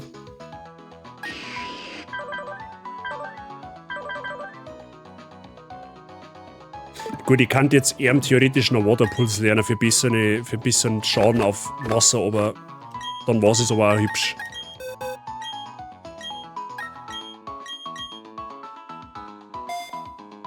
Gut. Schauen wir mal, was wir sonst noch so im Petto haben. Fassade, Felsgrab hätten wir noch, Ausdauer, Flashrohr. Ja gut, hätten wir höchstens noch Felsgrab, was wir theoretisch probieren könnten, aber ja, bringt aber auf den ja eigentlich nichts. Ich glaube, das passt so, Freunde der Sonne. Ich glaube, dass wir so in den Bosskampf gehen. Wird schon irgendwie werden. So, ich hoffe, ihr habt alle eigene Punkte investiert. Ich hab gesehen, da haben einige Punkte im Pot.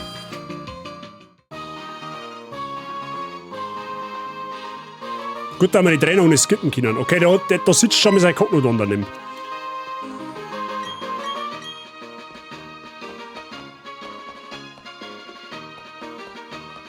Gut, ich tue da mal Sicherheit speichern, damit ja nichts passiert. Gut, nochmal kurz checken. Holzkohle, Expertengurt, Wundersaat, Scope-Linse, wo es auf dem Viech keinen Sinn nicht macht, aber.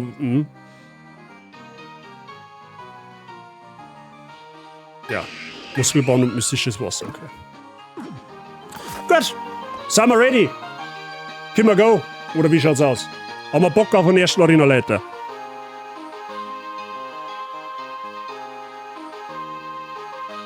Oder eh wieder nicht?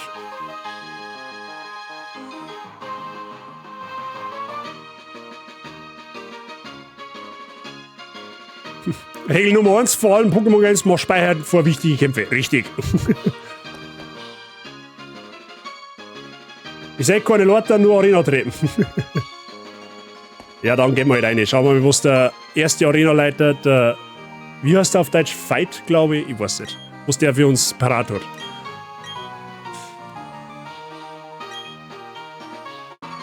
Gut.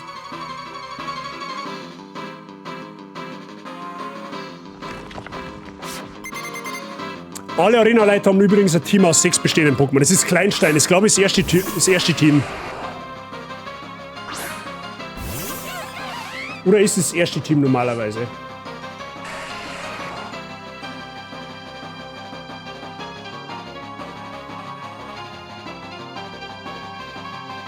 Ja, das ist das erste Team. Kenne mich schon aus.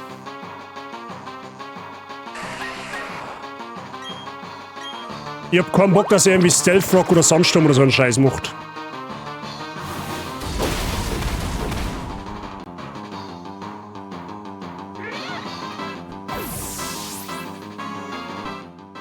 Das ist schnell gegangen.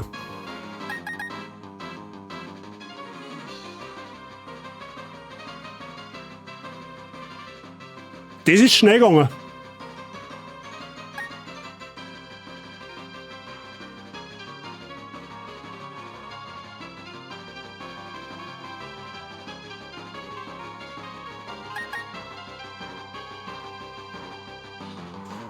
Okay, das wird ein wenig schwerer, als ich das gedacht habe. Vor allem, dass er mich one-shottet, das hätte ich jetzt nicht gedacht.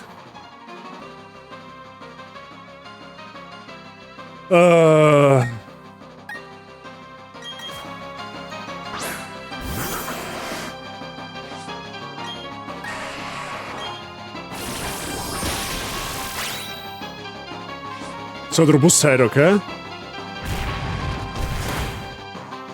Oh ja, was der für Schaden macht, das ist geistesgestört.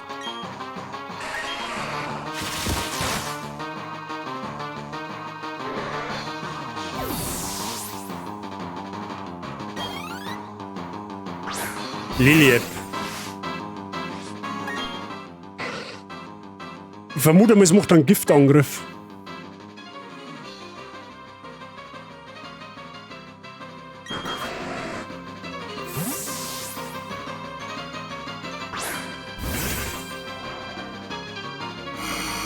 Oh, oder das.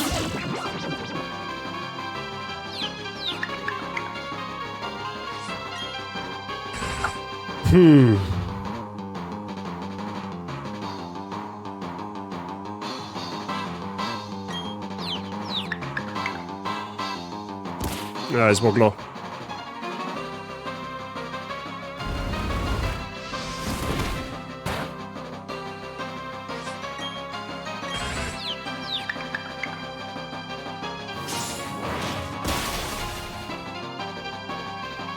Oh, Flinch ist natürlich gut. Nice. Okay, das ist gut. Wir haben ihn noch drin. Wir haben ihn noch nicht raus. Aber es wird nicht einfach. Kabuto. Das ist teils Wasser.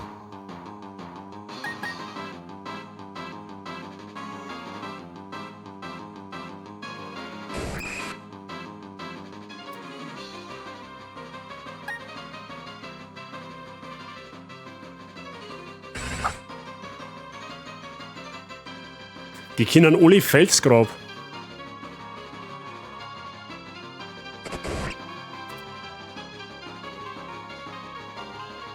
Da war jetzt natürlich Reptile nicht schlecht gewesen, aber das ist zu low, das kann ich nicht einbringen, weil sonst stirbt mir Reptile auch noch weg.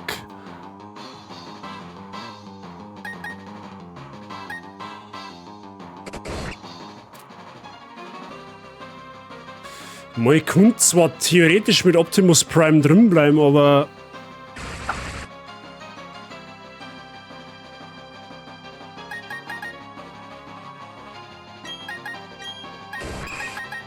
so gerade 1 Genauigkeit.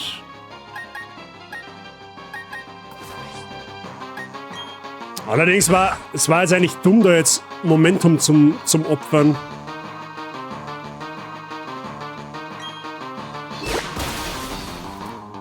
So, Knockoff. Oh, das ist ganz schlecht.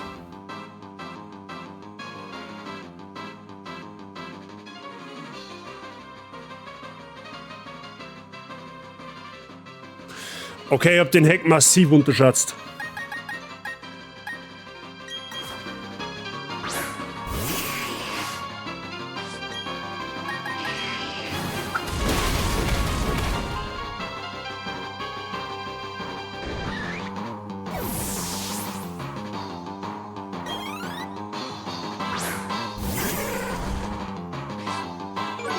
Lavita und Bedroher, are you kidding me?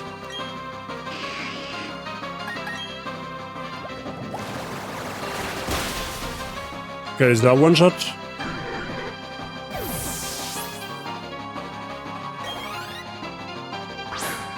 Lunarstein. Mit Sonnensturm.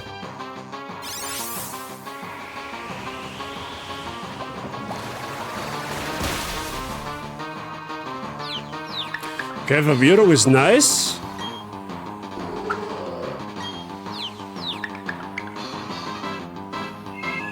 Oh Gott.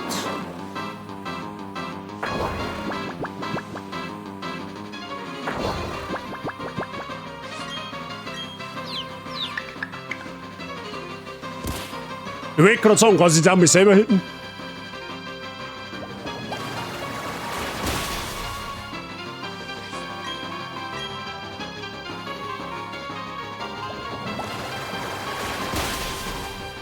Er müsste jetzt auch Cognodon haben, rein theoretisch.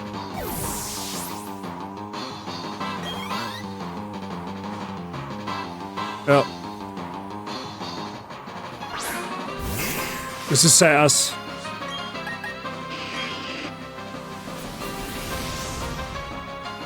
Hä, macht das Power Punch oder was?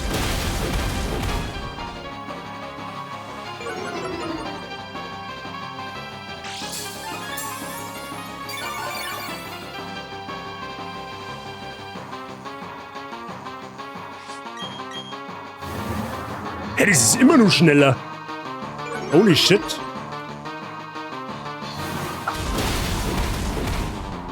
Okay.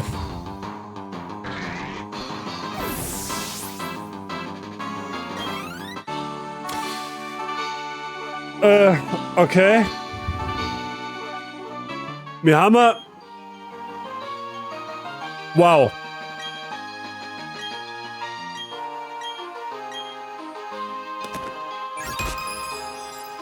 Ich meine, okay, wir haben einen Arena-Orden, aber der war teuer.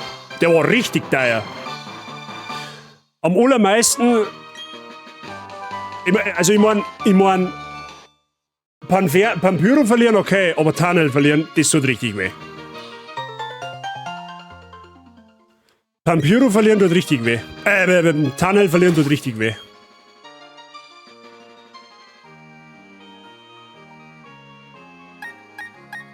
Ja, sad.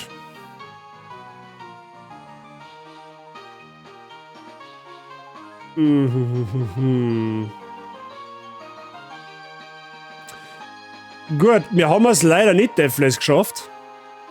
Bei weitem nicht. Also GZ an alle, die wo nicht dran geglaubt haben. Das war's definitiv richtig dran. Ja, okay. Der Hack wird deutlich schwerer, als ich das gedacht habe.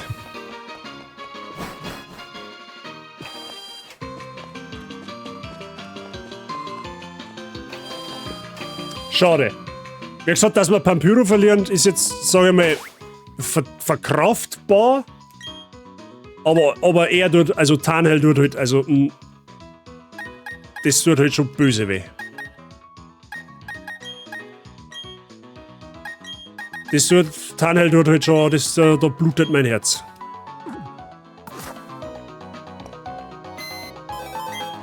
Aber es ist eben das. Es macht es halt unvorhersehbarer. Oder nicht so vorhersehbar. Oh, das tut halt so weh, dass die auf der Totenbox liegt. Das ist. Oh Mann, das hätte ein Meter groß werden können. Vor allem die Kuh nicht beträgt, dass die scheiß Kabuto Knock-Off hat. Also bitte. Aber okay. Du hast gerade 2000 Punkte gesetzt und 7000 gekriegt. Lass das schmecken auf alle Fälle. So. Wie ersetzt ihr den Ausfall jetzt? Ihr seid's lustig.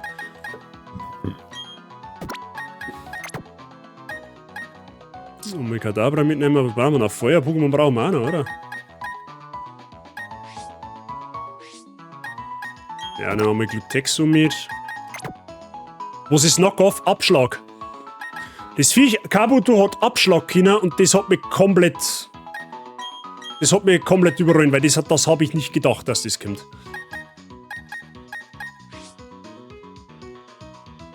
Ja, nehmen wir noch unseren Chef mit, unseren Pausenclown. Haben wir noch Feen-Pokémon mit dabei. Und können wir alles ein bisschen abdecken. Was ist denn jetzt eigentlich Level Cap? Das darf mich jetzt interessieren. Merci für den Duschlag, Mr. Kutzufuß. Ja, gut. Okay, helft nicht, Mund abwischen, weiter geht's. Nuzlocke läuft ja noch, deswegen ist ja der Run jetzt nicht vorbei. Auch wenn es gerade einen bitteren Beigeschmack hat. Aber, wird man schon irgendwie kompensieren, das Ganze. Ne? Ist ja nicht der erste Nuzlocke. Ne? Jetzt schauen wir erst einmal, wo das Level Cap ist. Wie, Level 19 ist Level Cap, oder was ist das der Ernst? Geht's jetzt nicht weiter auf, ey? What?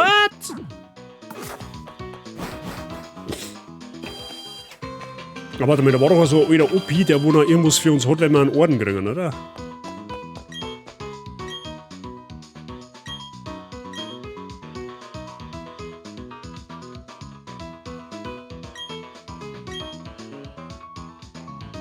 Okay. Ist das eine Unlichtattacke? Ja. Abschlag ist eine Unlichtattacke.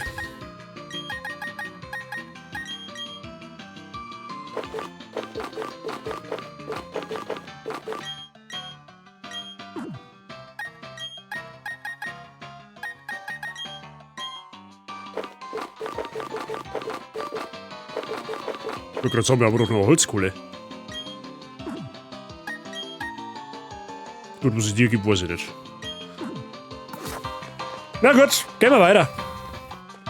Schade, aber immerhin den ersten Orden haben wir. Den ersten. Oh nein, hau bloß ab. Wenn du jetzt auch noch Kämpfer machst, dann ist aber Land unter, gell? Du hast einen Arena-Leiter, hä? Einen Arena-Orden, so würde ich sagen. Ewig genau ist die nächste Stadt, wo es eine Arena gibt.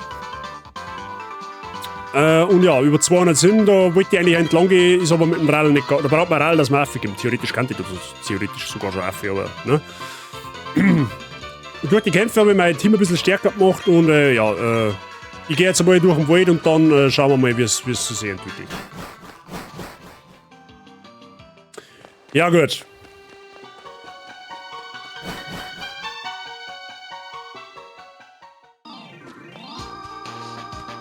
Ja, vielleicht bin ich da auch ein bisschen mit der falschen Strategie reingegangen, weil Es war jetzt, glaube ich, auch nicht so unbedingt schlau, mit Pampyro zum Lieden nur auf Verdacht Verhöhner zu machen, weil er vielleicht Dingens macht. Tarnsteine oder irgendein so ein Scheiß. Ich hätte von Anfang an mit irgendeinem Pokémon lieden sollen, das wo halt einfach wirklich deutlich bessere Chancen hat, das Ding. Wie zum Beispiel Moabel. Jetzt hätte uns wahrscheinlich einiges am Kopfzerbrechen gespart. Aber gut, falls wir mal resetten müssen, wissen wir's. So. Ich hoffe, dass die jetzt keinen Scheiß nicht baut bei dem Doppelkampf da.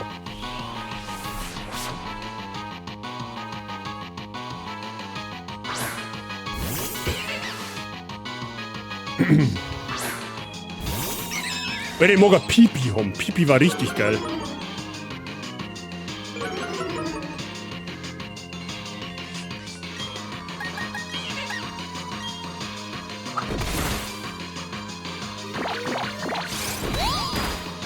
Au.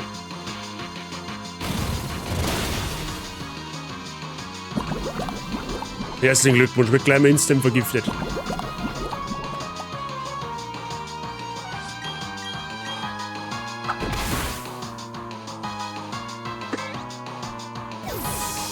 Oh Mann, mir tut das Tunnel immer noch weh. Oh, das war Crit.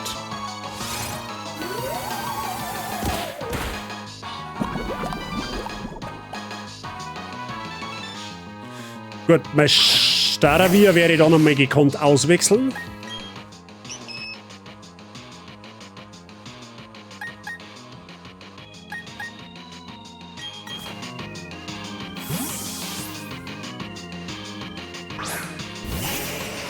Ich hasse Doppelkämpfe, by the way.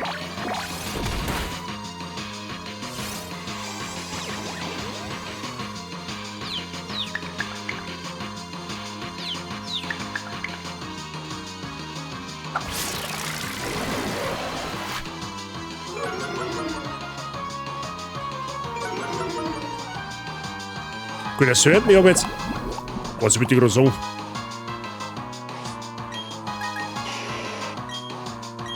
Wo wir erst einmal eine Seiten weg, damit wir 2 gegen 1 haben, rein theoretisch. Easy.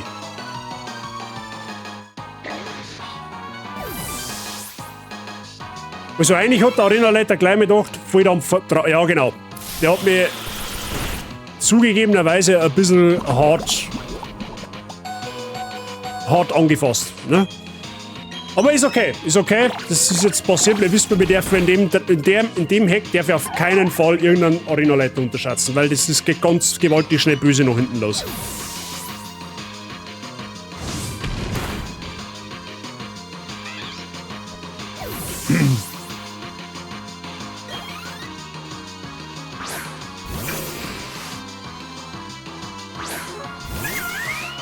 Ja, das haben wir auch die längere Zeit gehabt, das Ding.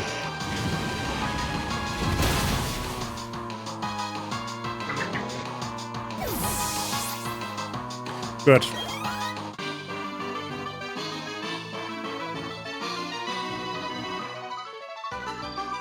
Ein Fallout mit 50 Karl auf Gegner schießen macht es irgendwie ganz schwer. Ich weiß jetzt leider nicht, was das genau ist, weil ich habe noch nie Fallout gespielt, aber schwere Spiele kenne ich. Morgen spielen wir eins. Gut. Wie heilen du es mir jetzt nicht, oder was? Ja, herzlichen Glückwunsch. Ah, heilst du wenigstens. Der Pepe. Was? Das ist der Pepe. Ja, herzlichen Glückwunsch. Achso, jetzt kann ich Ballkapseln dekorieren. Ja gut, das ist ein braucht kein Schwein.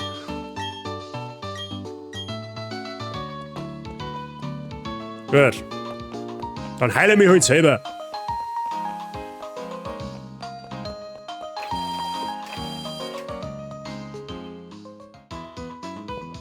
Ein Panzerbüchsen also verteilst du die Gegner dann über 2 Hektar.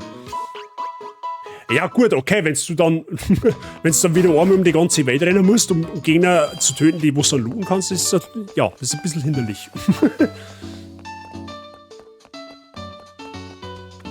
Aber sonst war es ja einfach. So, da haben wir jetzt erstmal keinen Encounter, den haben wir uns nämlich letztes Mal schon geholt. Ja, hast du irgendetwas? Nö.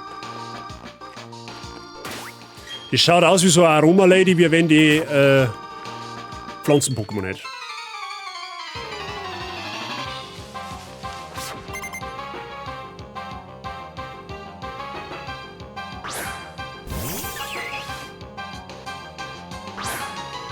So jedoch.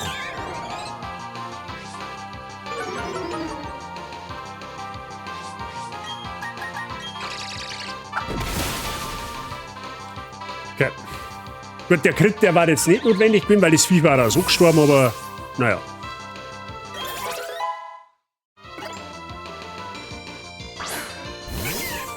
Abspross.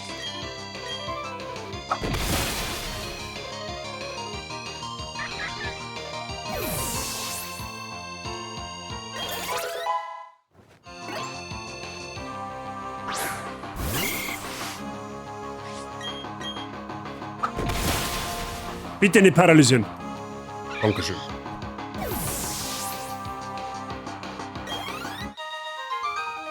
Was, so hätte der Arena-Leiter laufen müssen. Gut, so ist er hinter aus gelaufen, aber. Ne. Hey, was hat der für einen Anfall? Der hat Hummeln im Hintern. Ganz offensichtlich.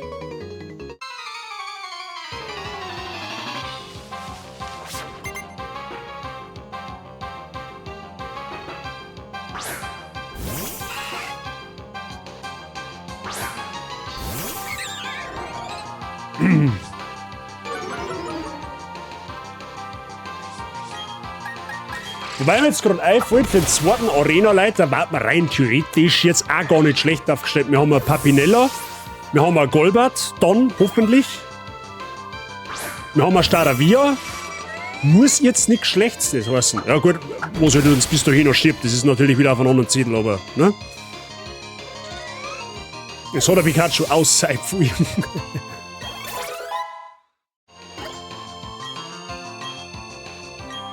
Aeroas, ja, das ist zauberhaft. Das macht genauso viel Schaden, kann aber nicht daneben gehen. Das ist in Ordnung, das nehmen wir.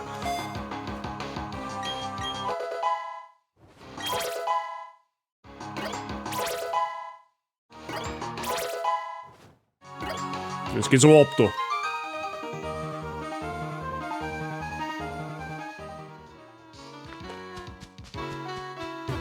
So, man, da gibt's ein Item. Ah, warte mal, da gibt's ein Item. Hallo?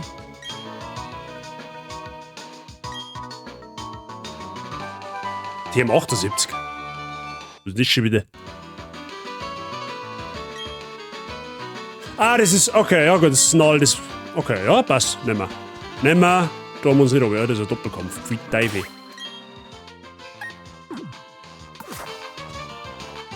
Ich hasse Doppelkämpfe in Nuzlocke. Es ist tendenziell ungut, ne? Auch wenn die gerade 2 Pokémon haben, aber trotzdem. Oh Gott.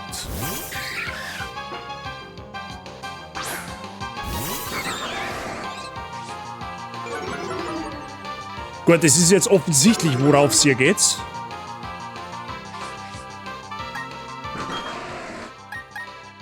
Ha, toll, und ich habe nichts, was resistiert, außer Reptan selber. Ja, herzlichen Glückwunsch.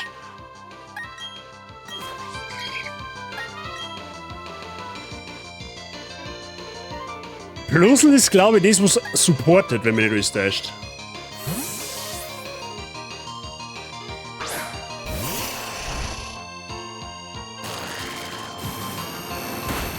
Au. Natürlich kriegt er einen Special Attack Boost, weil warum nicht? Aber das kann auch schon spielen. Ja, herzlichen Glückwunsch.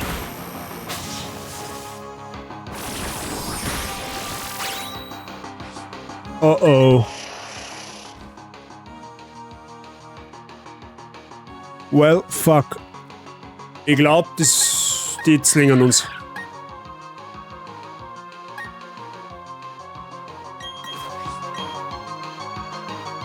Ich sage jetzt einmal pauschal, die werden uns, die meine, da wird's zum Resetten jetzt dann, Start.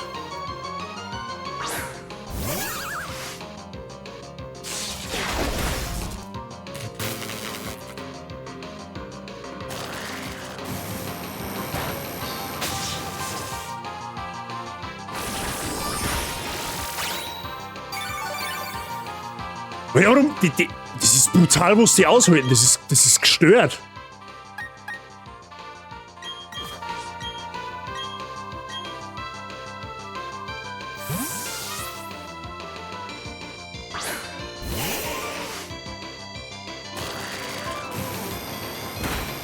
Wenn er mir jetzt doublet, bin ich am Arsch.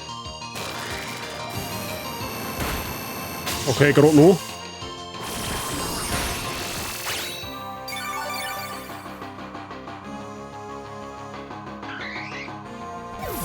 Oh wow, aber ich kann jetzt nichts mehr einwechseln.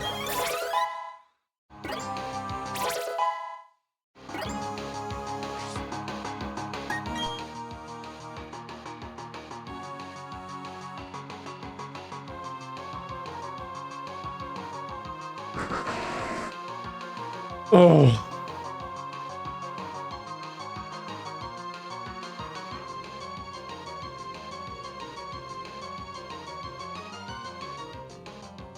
Das andere Viech, Plusler, glaube ich, hat keinen Attack Boost nicht gekriegt, oder? Habt ihr aufgepasst?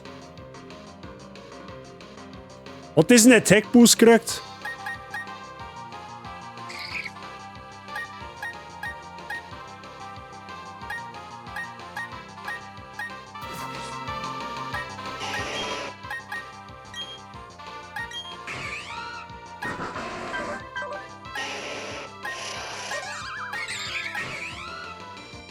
Ja, das hätte einer der Special Defense, aber...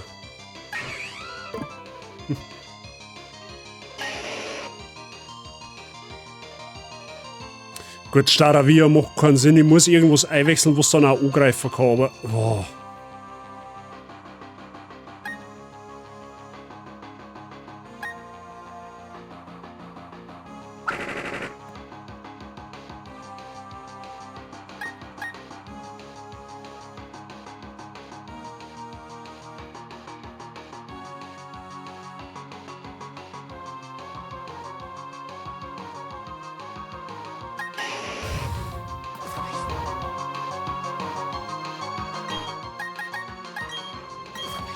Scheiß auf Phantimimi, ganz ehrlich.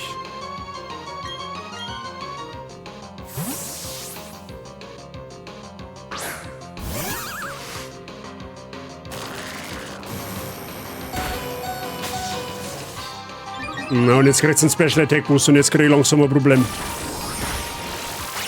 Weil, warum macht ein Reptile so wenig Schaden? Das ist ja... Ja gut, ich kann jetzt nicht auswechseln, weil... Egal, was ich von denen jetzt eine tue, stirbt er gnadenlos.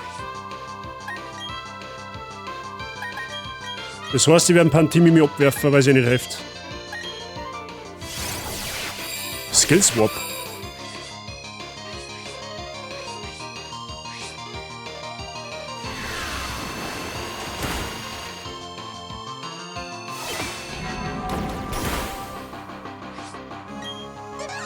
Wait a minute, ich hab Quick Attack, oder? Oh! Mehr Hashtag, mehr Dusel, als ich mir verstand.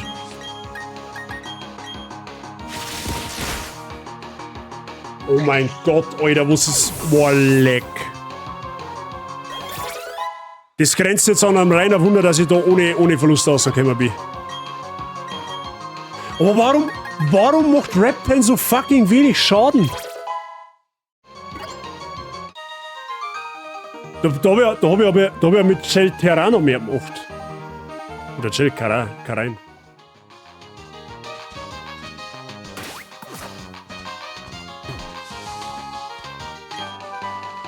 Okay.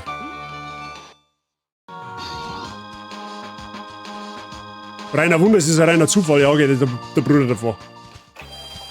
Wow, leck, Alter, das glaube ich wird richtig anstrengend werden, die nächste. Boah, wenn ich jetzt mal dran denke, der nächste Bosskampf wird er schon kennen. Okay, du bist irgendwie, keine Ahnung, Reptile, du überzeugst mich gerade noch absolut gar nicht. Da sag ich dir ganz ehrlich, dann nimm ich lieber das Viech mit. Du bin ich Brudi, da bin ich ehrlich, dann nimm ich lieber das Viech mit, weil ich weiß nicht. Das beide habe ich noch nicht einmal entwickelt.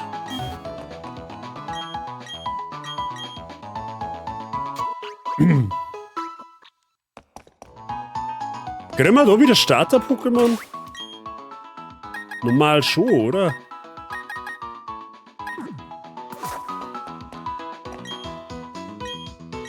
Ja, da kriegen wir wieder Starter-Pokémon.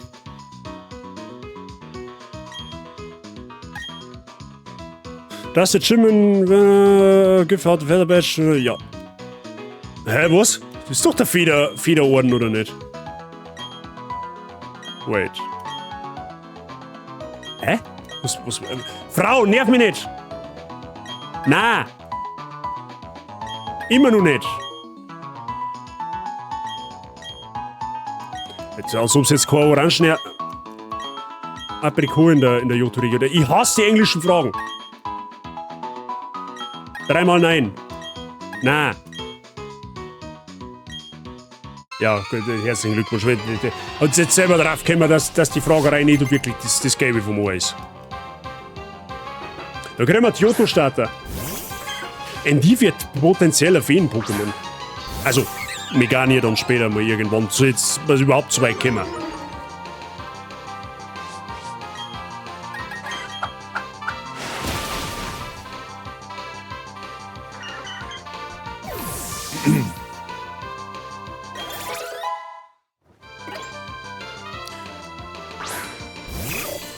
Oh, der hat Level 15.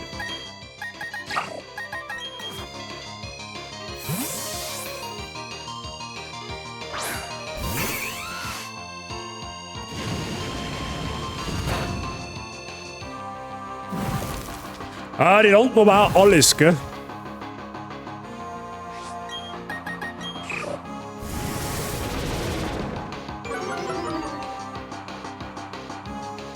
Ja, es war klar.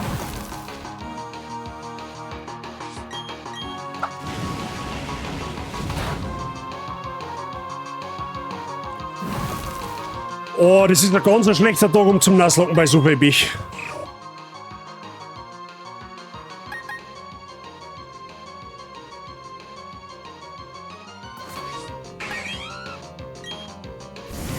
Ja, jetzt treffe ich sich dann gleich gar nicht mehr, gell? Ja, herzlichen Glückwunsch.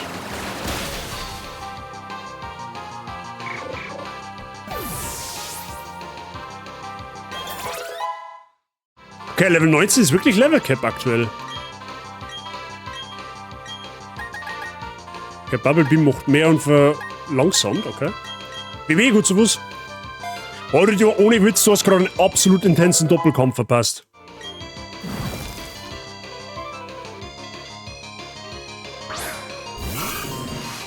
Kanimani sind im Heck, glaube ich, sogar teils Unlicht. Oh, warte mal, ich glaube, dass das Ding Eis saugen kann.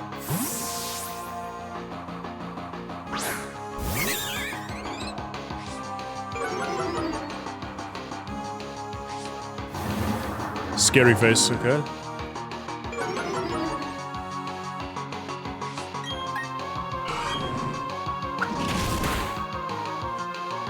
Oh Gott, Alter. Noch mehr Flinch. Herzlichen Glückwunsch.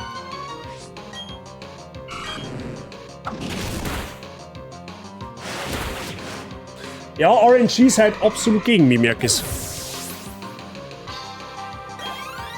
Das ist nicht gut für Nasslock, ich sag's nicht, wie es ist. Ja gut, aber wir haben 3 Starter. Das ist ja was. So. Spitzname für Endivie. Freunde der Sonne. Wie heißen denn die Dinosaurier mit dem langen Hals? Weil Megane hat einen extrem langen Hals. Wie heißen denn die Dinger? Brachius, glaube ich, oder? Oder Brachio. Wo ist er? Stegosaurus. Ja, das sind. Nein, das sind doch Langhälse. Ja. Aber ich glaube, das sind Brachios, oder? Stegosaurus sind doch die Panzer, die wo sagen, so eine Keule aus Schwanz haben, oder? Brachio, oder? Hallo Yassi, by the way. Alter, also jetzt haben wir verschrieben. Ja gut, das können wir noch am Ende, das macht nichts. So, wir brauchen einen Spitznamen für Feurigel. Oder besser gesagt, Alter, haben sie die Animation mit dem Feuer hinten auch nicht gemacht oder ist das im Original auch so? Nennst du halt Littlefoot. Das war auch eine Idee, tatsächlich. Mr. Sprenge, das wäre eine Idee. Ich hätte es Bärlauch genannt. Wir brauchen einen Spitznamen für einen Feuerigel. Tendenziell.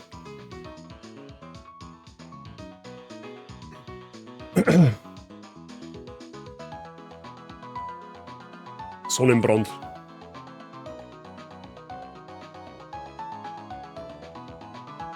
Feurigel.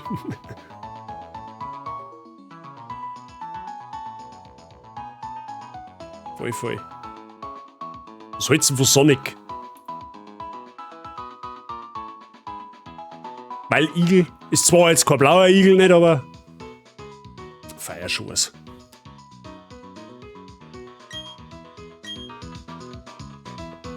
Sonic. Okay, ein Spitznamen für Krokodil, Freunde der Sonne, für einen Alligator. Ja. Da irgendwelche Vorschläge.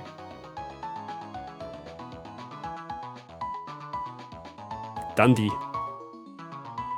Crocodile Dundee, ja, der ist gut. Den nehmen wir.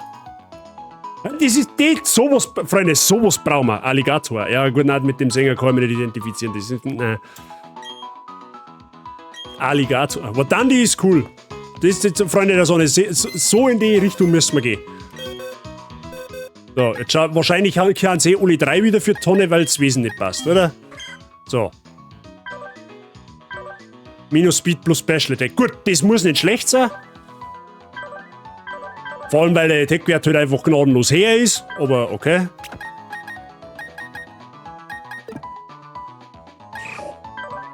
Minus Speed plus Special Defense. Oh, das hat Adaptability. Das ist natürlich gut. Ah, warum habe ich so viel Minus-Speed-Wesen? Das ist geistesgestört. Wenigstens hat dieser Plus... Oh, leck, das hat Strong Jaw. Das ist nur besser. Okay, Kanimani ist ein Banger. Kanimani ist ein Banger. Kanimani kann richtig stark werden. Aber ich muss da mein Team nochmal überarbeiten. Das habe ich schon gesehen. Das passt nicht so ganz. Das, irgendwie, da habe ich nicht so... Ne? Das schaut mir nicht so gut an. So. Warum hast du eigentlich so eine Müllangriffe? Du musst aber irgendwann mal was lernen, das muss uns selbst helfen, oder? Special Attack. Achso, ja, okay.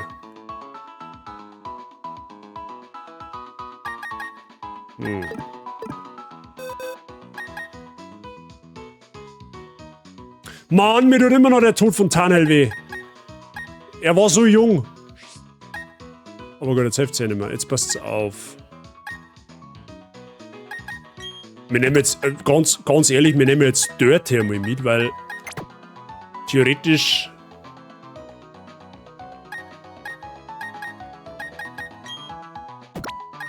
Adaptability schaut jetzt vielleicht auch nicht unbedingt. So, was brauchen wir jetzt sonst noch? Herzlichen Glückwunsch, jetzt weiß ich nicht weiter. Nach Tara möchte ich nicht mitnehmen, weil brauchen wir auf alle Fälle später. Dann nehmen wir halt Pantimimi noch mit. Wobei, kannst du eigentlich auch noch nichts, oder? Vor allem, du hast ein Plus-Attack gewesen, das ist ja richtig... Achso, ja, okay, gut, nein, das ist in dem Fall... Das hat halt auch Techniker. Mich wundert nur, dass wir so ein niedriges Level-Cap jetzt haben.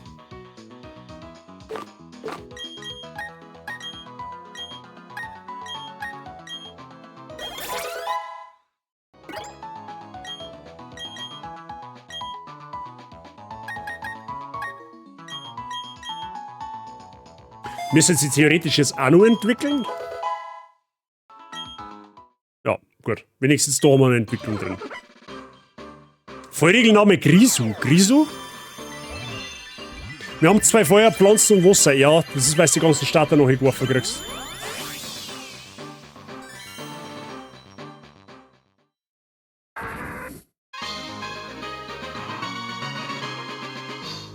Gut, das nehmen wir jetzt einmal mit.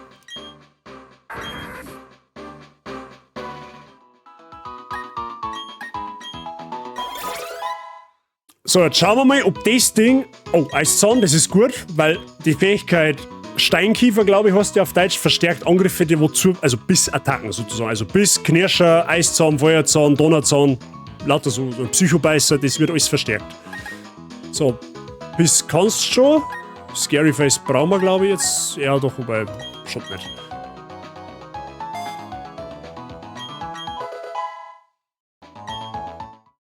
Jetzt bin ich gespannt, ob Tyrak Rock in dem Spiel, Achtung, Lag incoming, ob das einen Unlichttypen kriegt.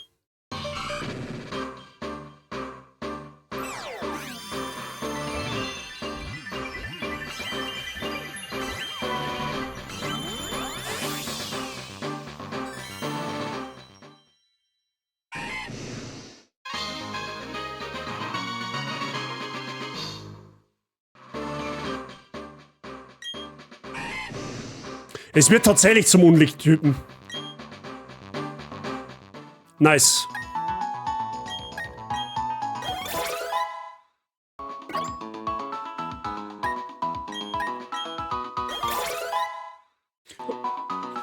Und Original im Bagato hätte Wasser-Eis sein sollen. Change my mind. Das Original, glaube ich, ist ja nur Wasser, oder? Also, wenn mich nicht alles täuscht.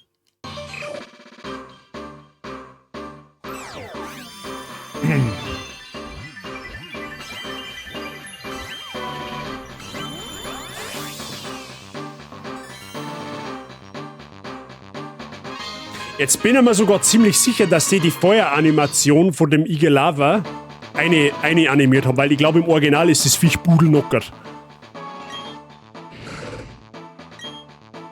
Du hast gerade leider keinen Sekundärtypen. Es lernt noch mehr einige, aber okay. Kannst du bitte entwickeln? Mimik. Oh Mann, Alter.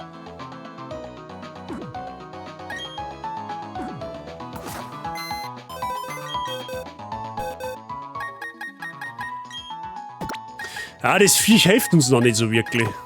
Dann lieber doch mit Kadabra.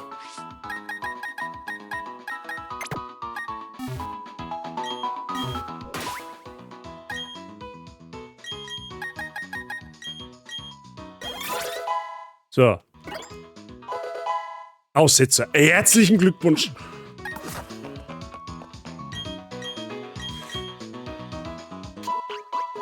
Das ist was wegen Krise und die da. Okay.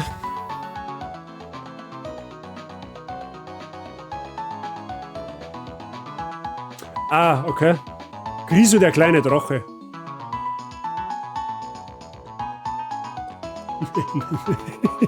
Nein, 60% haben MPA gestimmt bei der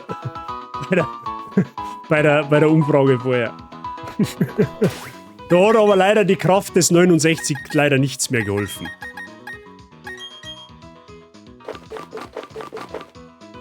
Habe jetzt die ganzen Items abgelegt oder muss ich es verarschen? Gut.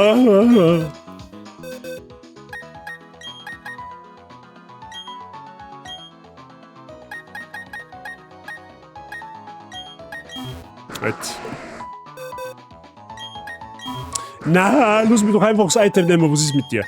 Dankeschön. So.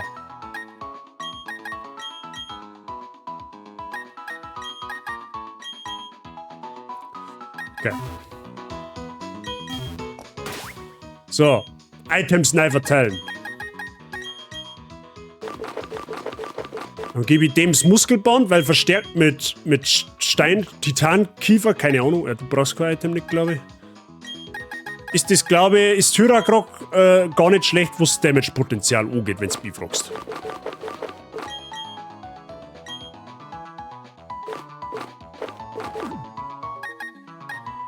Genau, der Rest passt eigentlich. So, gut. Schauen wir uns da mal ein bisschen um.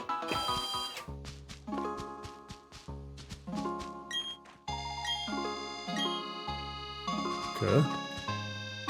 Bären, das ist gut. Sindelbeeren. Wir haben doch da unten irgendwo auf dem Weg zu Erzlingen so ein kleines Knilzviecherl gefunden, das wo irgendwie eine Sindelbeere haben wollte, oder? Kann man da nachher auch noch hinschauen, bevor wir aufhören.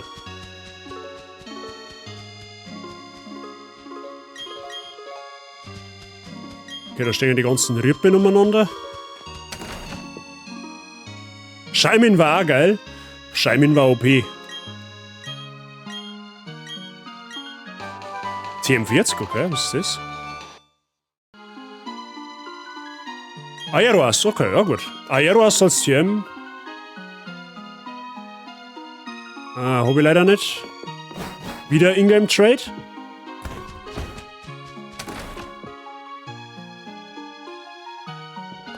Ich glaube von irgendeiner... Anton Conne. Ich wollte gerade sagen, bei irgendwem kriegen wir noch Bären geschenkt. Nein, ich mag meine Bären nicht für Sticker tauschen. Bist du behindert oder was?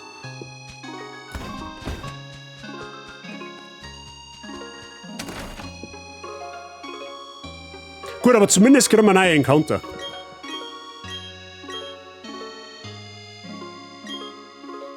Was? I'm a total fanatic about items. There are so many interesting ones. Did you know some items only work with specific species of Pokemon?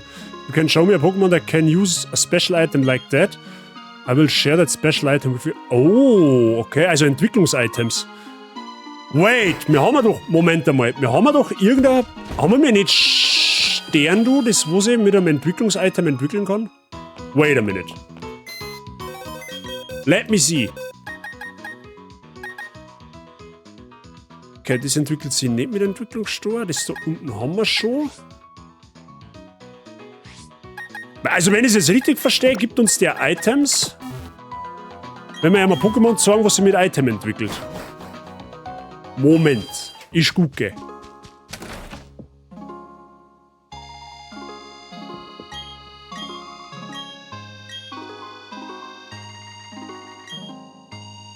Ah, okay, nein, ich verstehe schon.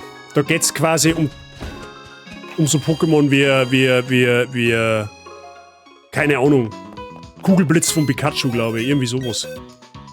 In Flori hat man OG, bei wem man Chirachu und Mew bekommen, wenn man ja, das haben sie aber da ausgedacht.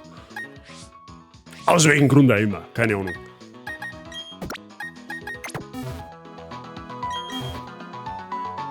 Sogar ein paar Diesel ausgerissen für Brotzeit, bloß den Schmeckerpreis. Aber ohne Scheiß, ich freue mich schon so auf meine Pizza noch. Ich schwör's euch bei Gott.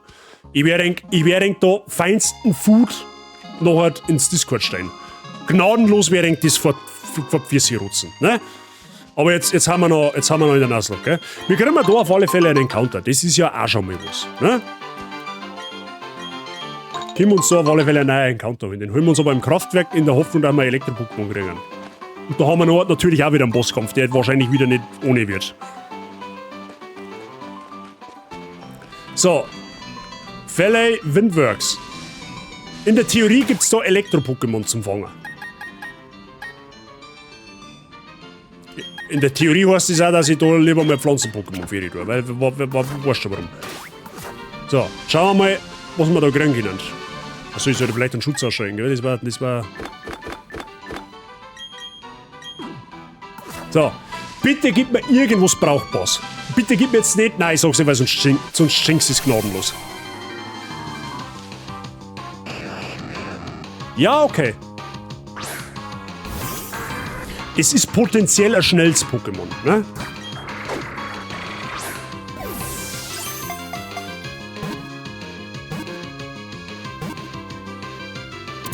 So, Freunde der Sonne, Lustsenker, Namen für Volto bzw. Elektroballer einfallen. Was nennen wir denn? Der schaut zintig aus, wenn du mich fragst.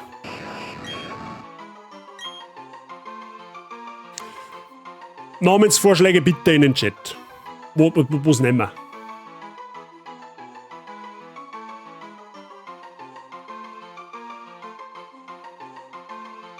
Was war dein Gedanke für ein Elektro-Pokémon? Electek bzw. Elekid, Pichu maybe oder Dingens. Jetzt fällt mir der Name nicht ein.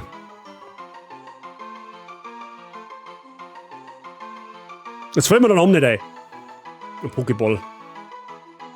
Monaco. Lecco mio. Rollkommando. Ja, der ist gut. Sprenge.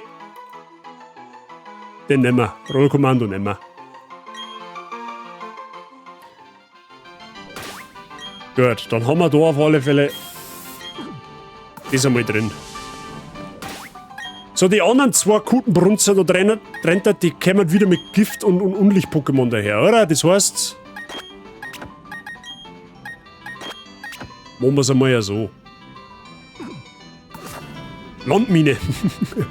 war auch nicht schlecht gewesen. Oh, da haben wir Magneten. Perfekt. Verstärkte Elektroattacken. Da liegt auch noch etwas. Schockwelle, okay.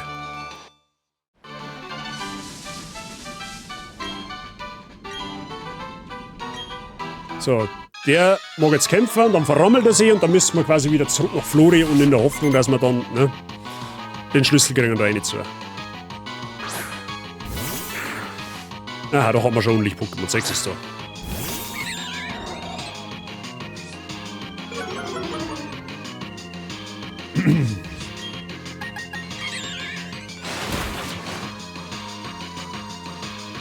Okay, der kriegt der hat wahrscheinlich schon einiges ausgemacht. Gut, ich bin auf 5 Level her, muss jetzt fairerweise halt auch dazu sagen, ne? Oh fuck, voll verbrannt, dass halt Viecher gefangen werden. Dann habe ich dir die Wifi. Ja, du hast einiges versandt. Du hast... Ja. Ja gut, ich habe jetzt einen Bedroher drin.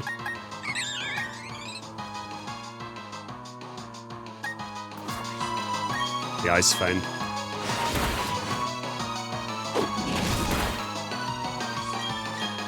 Also, wir können, der Chat und ich können die gern ins Bildgeschehen setzen. Falls du es wissen möchtest, falls du es aber nachschauen möchtest, sagen wir nichts. Okay, du bist der reines Gift-Pokémon. Das soll jetzt so eigentlich ganz gut funktionieren. Ich hoffe, dass das jetzt nicht wieder nach hinten losgeht, da die ganze Misere da.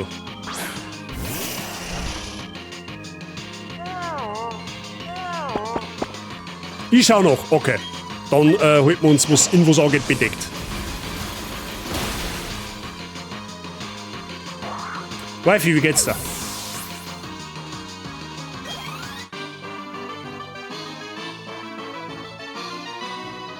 Gut, den haben wir.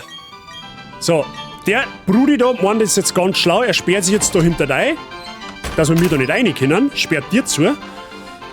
Aber wir haben einen findiger Pokémon-Trainer und wissen wir, dass wir in Flori auch noch zwei so... Oh, da ist Route. Da oben gibt es dann auch noch einen Encounter.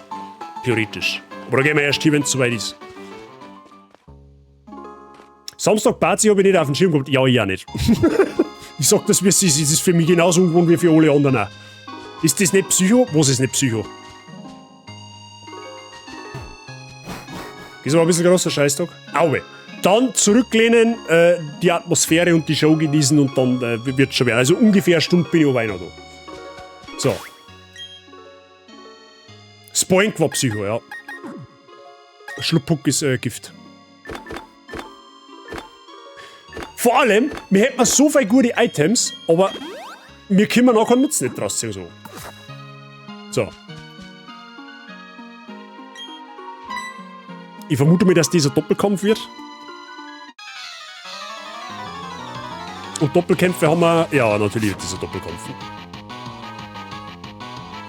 Zubat und... Okay, ja, ist fein. Es ist fein.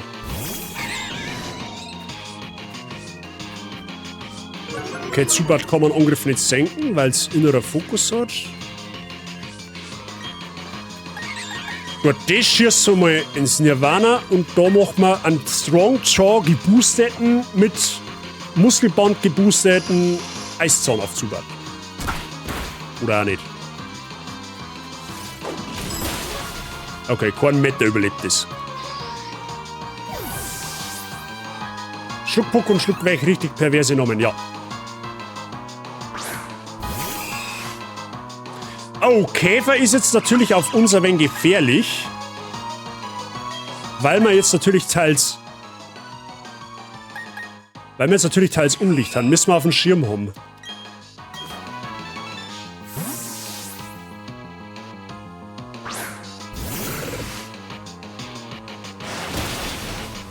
Okay, dann haben wir jetzt zumindest mal Ohrseiten raus.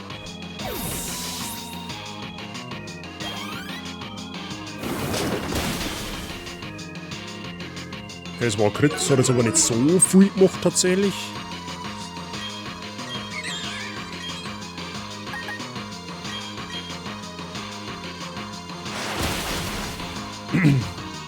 Ich habe noch nie gesehen, legit wie Ruckzuck gibt er ihm jetzt. So geht da ganz ehrlich, wie es ist. Ladybar.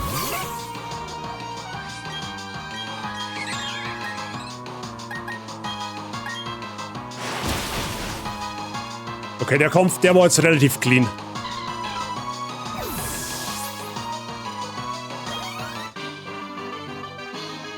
Der war sogar relativ clean.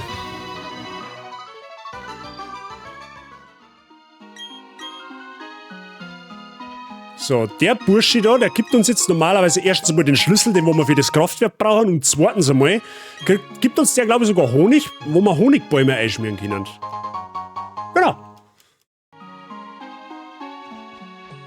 So, und im Nuzlocke-Regelset, und der da... Oh, da ist Shaman. Aber der.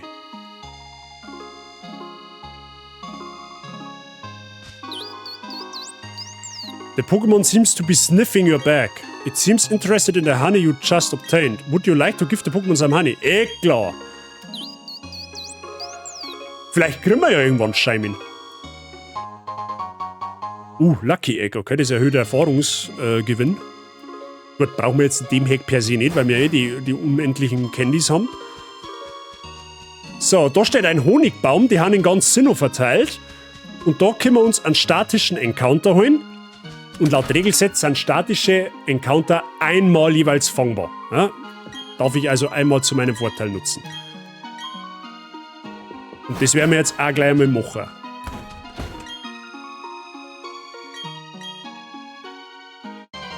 So, wir kriegen wir. Manfax aber brutal. Okay, Samurzel. Gott sei Dank kein männliches Wadribi. Ich sag das, wie es ist.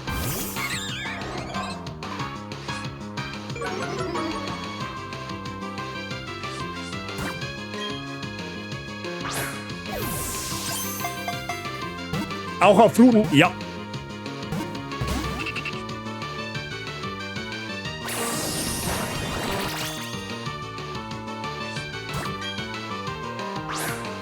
Also jetzt quasi, wenn ich jetzt den Baum da, den habe ich ja jetzt angesprochen, das ist ein statischer Encounter, den darf ich aber nie wieder ansprechen dann, um nochmal eins zum Fangen. Das ist jetzt abgehakt.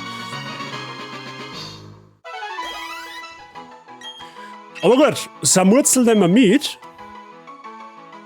Brauchen wir einen Namen. Also die Endentwicklung war quasi so ein Tengu. So. Also ich weiß nicht, ob ich das was sagt. Das ist so ein japanisches Viech mit ganz langen weißen Haaren, einer spitzen Eck, also mit einer langen eckigen Nosen und so Fächerhänden. Ich weiß nicht, das ist ein bisschen schwer vorzustellen, aber zum Notfalls googelt einfach Tengu-List. So heißt die Endentwicklung.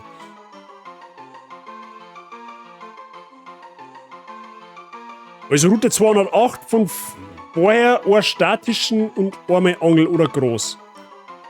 Also wenn du jetzt zum Beispiel Route 208 hast, da ist ein Gras oder ein Wasser drauf, dann kann ich entweder ins Gras oder ins Wasser gehen, und wenn dann da noch ein Honigbaum steht, dann darf ich den Honigbaum auch noch nutzen. Also da gibt es dann quasi zwei Encounter. Tannenzapfen, Samurai, Orche.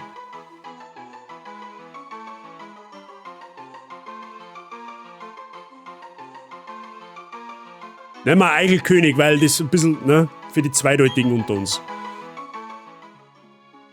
Nehmen wir mit, passt. Rein theoretisch, das geht jetzt da halt nicht, dürfen wir ja in der Stadt da auch noch was fangen, aber da ist weder ein Gras, noch ein Baum, noch ein Wasser, noch sonst irgendetwas. Geht also schlecht. Also das heißt, da geht man der Encounter, da gibt es quasi keinen, wenn man so mehr hat, ne?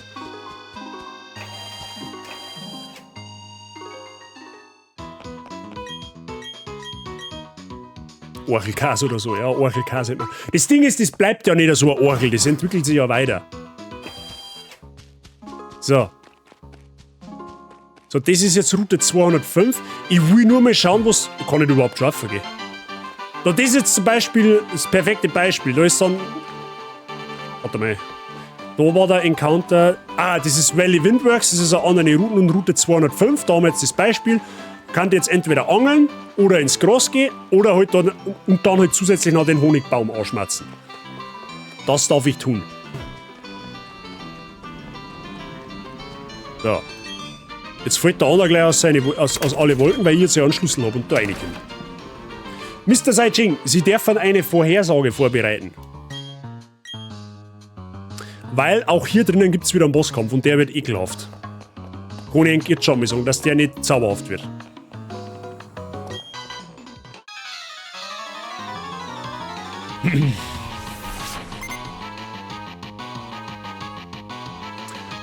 Machst du eine Vorhersage, bitte? Wie viel sterben bei Commander Mars? 0, mindestens 1, mindestens 2 oder mindestens 3 Pokémon? Machen wir ein wenig mehr Auswahl, verstehst? Oder ist es Henki?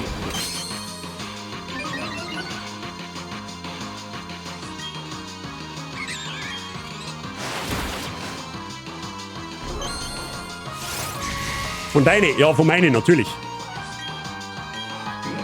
Von mir.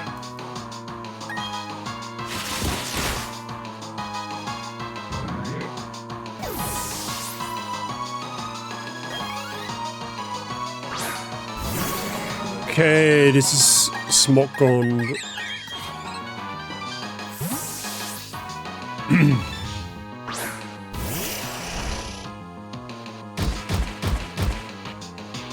Okay, I guess. Wo ist die Option Wipe? Kannst du auch noch dazu schreiben. Oder Wipe.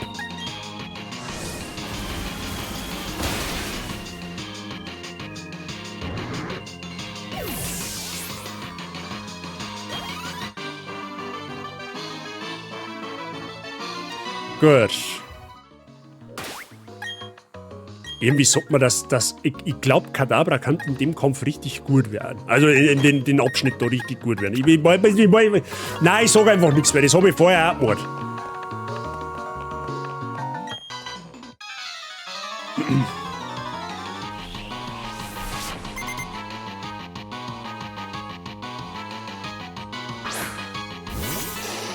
Kokuna, okay.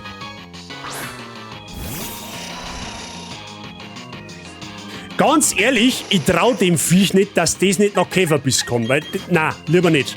Ich muss jetzt mit allem rechnen, tatsächlich.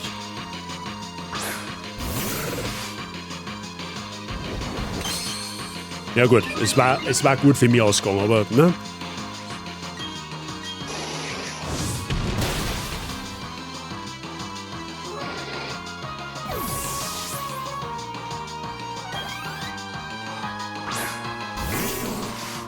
Panzer, okay? Oh. Also sturdy, okay. Ah, warten wir schon so weit mit Käferbiss. Sei, das ist eine Abstimmung, keine Prediction. Sei, du hast einen Job gehabt.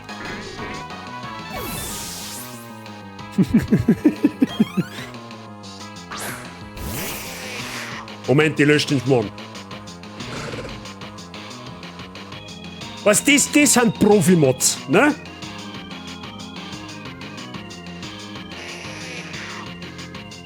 Wir brauchen eine Prediction, Mr. Saiching. Keine Abstimmung. Abstimmung hilft uns nichts.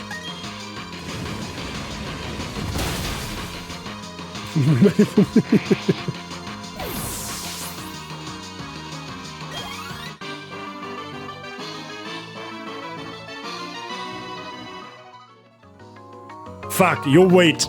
Eine Chance hast du noch. Aha, da hinten ist die blöde Saudi, wo... Ja, okay. Ja, jetzt wird okay, jetzt geht der weiter sei, jetzt den zweiten Versuch startet, eine Vorhersage zu tätigen, ne? Gleich mal an der... Ja, genau, das Gehalt wird schon mal obergestuft, ne? Du hast schon Lohngruppen verloren. Herzlichen Glückwunsch. So.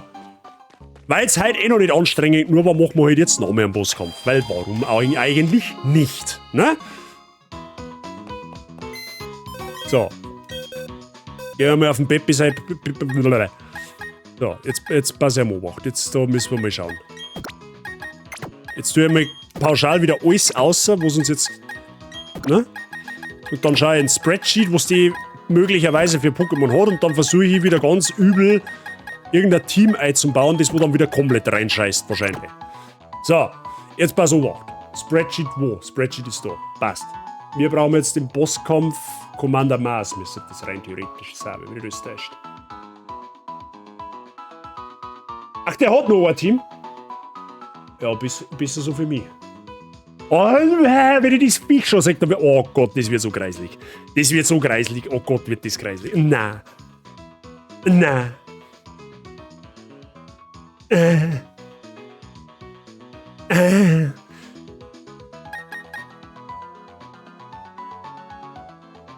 Hm.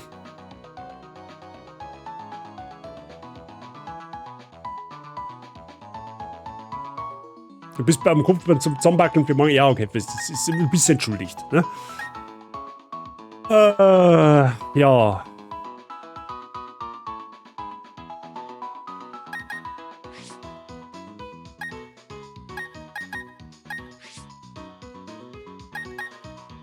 Let me see. Ich mein, Kadabra ist am Anfang gar nicht schlecht, was ich jetzt so sage. Theoretisch. Sie hat ein Zubat am Anfang. Es kann Flügelschlag, Giftzahn, Konfusstrahl und Biss. Ich muss aber leider davon ausgehen, dass das Ding schneller ist wie ich. Warte mal, Hobby? Moment einmal. Habe ich irgendwie etwas Verwirrung halt? Wahrscheinlich eher nicht. Na. Oh, aber Chestoberry ist natürlich nicht einmal übel, wenn wir die haben, aber okay. Ja, ich muss davon ausgehen, dass das Zubat leider schneller ist als wie meiner einer. Ja, das ist definitiv schneller als wie meiner einer, weil... Oh, warte mal, der Pokémon only takes damage from attacks. Das heißt, theoretisch, wenn mir das Ding verwirrt, müsste die da keinen Schaden nicht kriegen.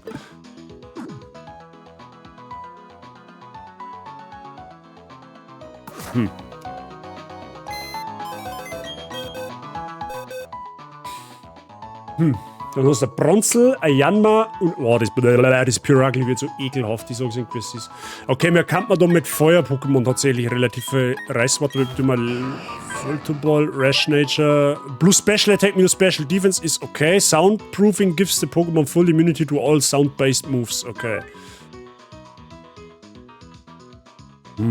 Okay, das hat Potenzial richtig gut zum werden.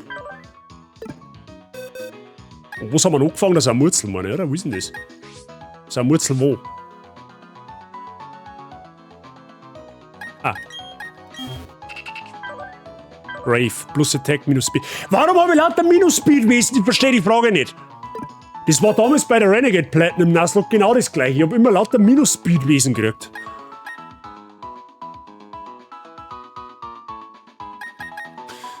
Okay.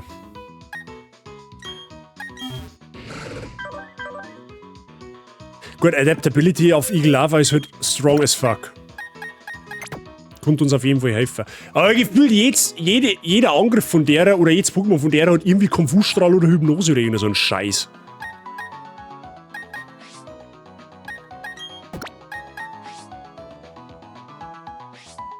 Ja, wir brauchen eigentlich schon fast der Kampf-Pokémon auch mit dabei, so ist es jetzt nicht.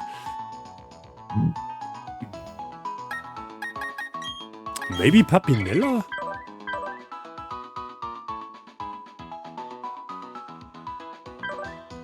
Nee.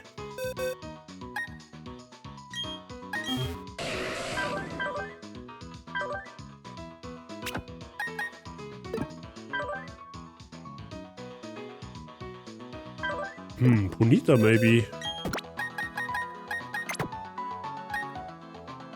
Okay, dann nehmen wir das noch mit. Ja gut, wohin genau bringt man eigentlich nichts? Eventuell nur nach Tara.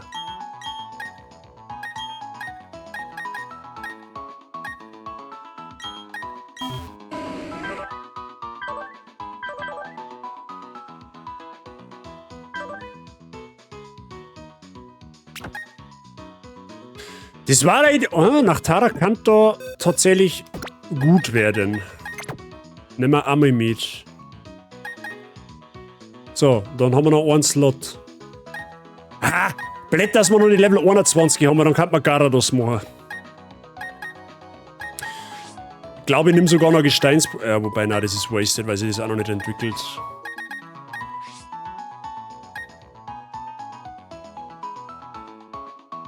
Maybe more aber noch, wegen Bulldoze, Speed Control.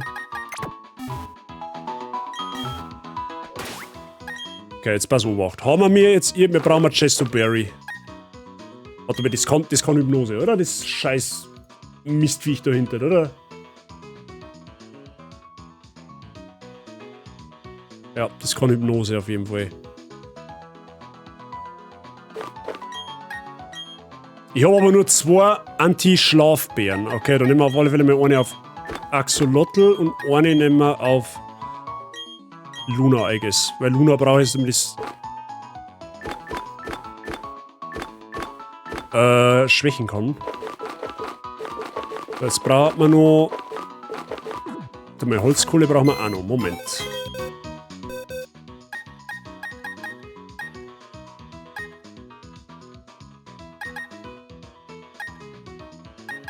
Ah. Gut. Ja, das Team wird schon hoffentlich irgendwie ein wenig richten. Wenn nicht, dann ja.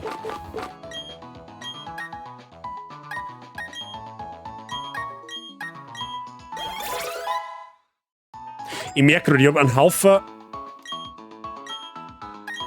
Ich habe einen Haufen Entwicklungssteine, also quasi einen Haufen Pokémon, die sich nur durch Elementsteine entwickeln. Assurance. If the target has already taken some damage in the same turn, this attack's power is doubled. Das ist gut, I guess?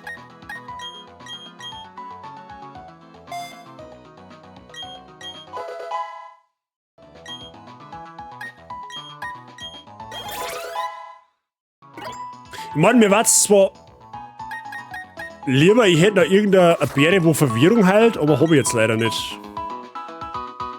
Weil ich sag mir, das Zubehör zeige ich mir schon wieder zu lang. Ich weiß es auch nicht.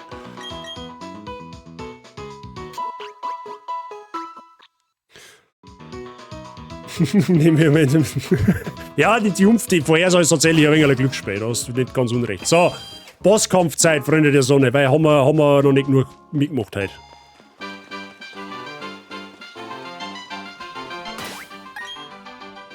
Nein, ich mag. Nein. Nein. Können wir nicht Bloodborne spielen? So, ich hau ihm da mal einen Speicherset rein, damit nichts passiert. So. Die Trulle da, die ist nicht ohne. Hoffentlich. Die schaut zwar harmlos aus, aber die ist absolut nicht harmlos. Okay, Freunde der Sonne, ich hoffe, ihr habt alle eure Punkte entsprechend gesetzt. Ihr habt es ja vorher gesehen, wie es in der Regel so ablaufen wird. Also, ich übernehme keine Haftung, ne? Für gar nichts.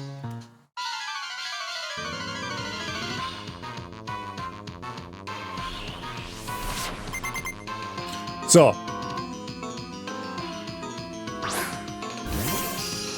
Es kann halt jetzt natürlich sein, dass der Flügelmaus oder entweder Konfustrahl oder Biss macht. Wenn er Biss macht, kann ich zurückschrecken und nicht angreifen. Und wenn er Konfustrahl macht, ist es halt wieder ein Glücksspiel, ob ich triff oder nicht. Wenn ich triff, ist fein, weil dann ist es super raus. Aber ich bin sogar schneller. What? Okay, gut. Hätte ich jetzt tatsächlich nicht gedacht, dass das Ding schneller ist. Janma, das ist ein Käfer-Pokémon und das Käfer-Pokémon ist durch Speedboost. Warte mal, das hat Speedboost hundertprozentig und Schutzschild.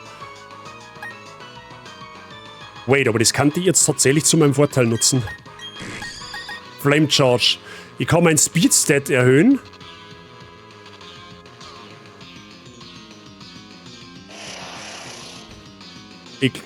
That makes sense. Das glaube ich, machen wir sogar.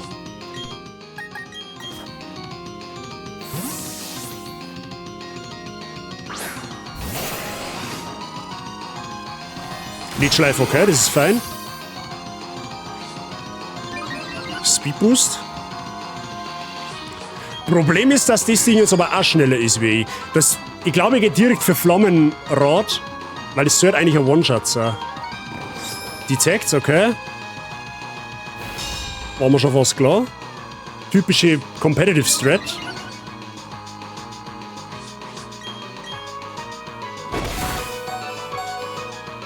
Das war Crit.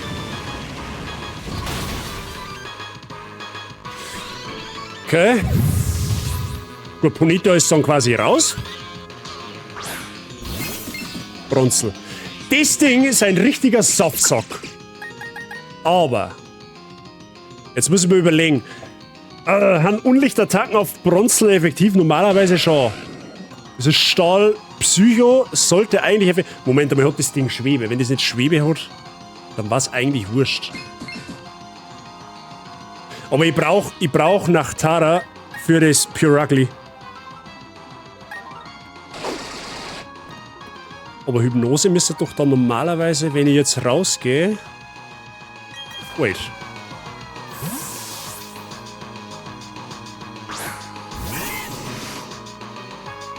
Haha, fuck you, bitch.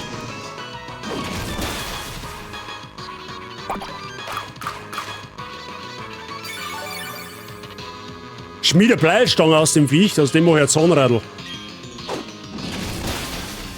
Okay.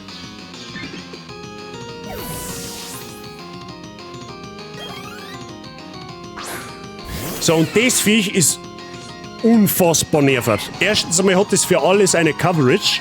Zweitens einmal kann es Hypnose. Drittens einmal ist die Ding nicht nur fett, sondern auch genauso tanky. Könnte anstrengend werden. Aber ich hab mir da Strat überlegt, Freunde der Sonne. Wir gehen jetzt in Nachtara.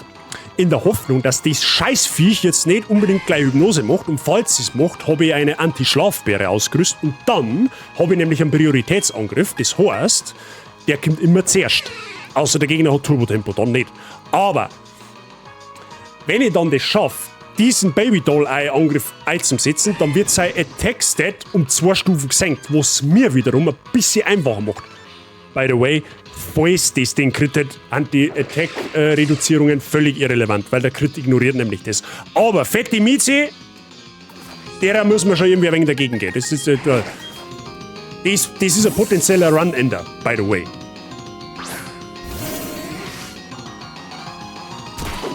Ja, das kostet Schenker, das ist mir völlig wurscht. So, Baby Doll Eyes, it is.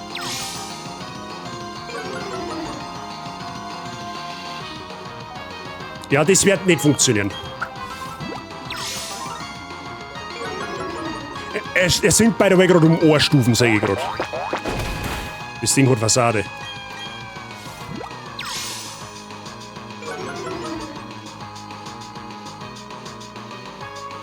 So, das Ding ist jetzt auf -4.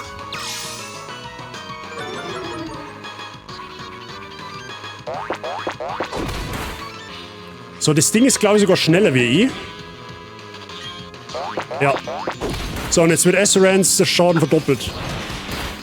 Oh wow, das macht ja gar nichts. Holy shit, Alter, das macht ja gar nichts. Gut, dass ich einen Angriff von dem Viech gesenkt habe. Bist du bescheuert?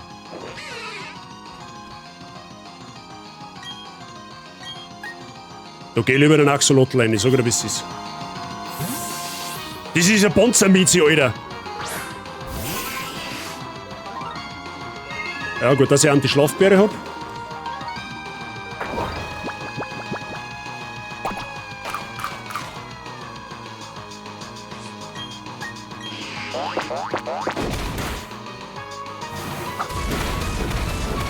So, Speed mal senken. Oh. Was ist das, Sindelbeere oder Zitrobeere? Das ist ja der scheiß Zitrobeere. Möchtest du mich verarschen oder was? Ich sehe es immer noch schneller wie ich.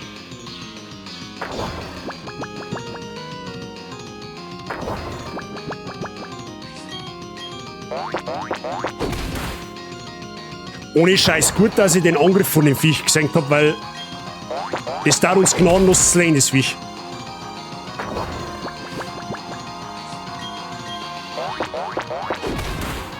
Jetzt müsst ihr die aufwachen, nochmal Speed senken, okay. Jetzt ist es auf -2 Speed, jetzt müsst ihr mit egal, wo sie jetzt eine wechselt, definitiv schneller sein. Oh, aber das Ding hat Nachthieb, glaube ich, ne?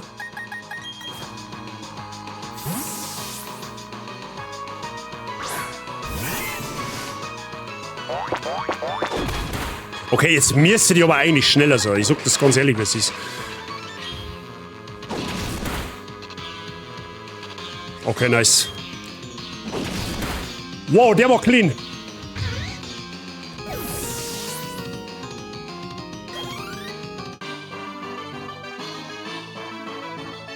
Nice.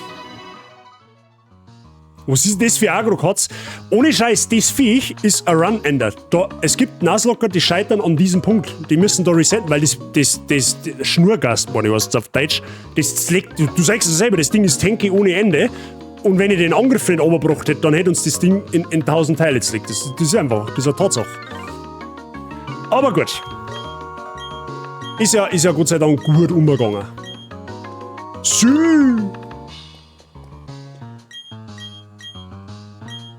So. Müssen wir natürlich die Vorhersage natürlich noch entsprechend... Ja, das ist schon Wahnsinn, was sie da nach dem ersten Kampf Vorhersagen technisch tut, ne? Das ist schon... So, wir haben keinen Verlust gehabt, ne? Es ist nichts gestorben. Es ist sicher meine Katze, wenn es nichts zum Fressen kriegt. Ja, mit dem Unterschied, dass deine dann nicht so gewampert ist. Der Price ist halt der Abstauber. Ja, sag ich schon. Der Price ist vom ewigen Punkte-Blecher zum Punkte-Gainer geworden. Ne? Der Price hat einen Zug genommen, wo man Punkte kriegt.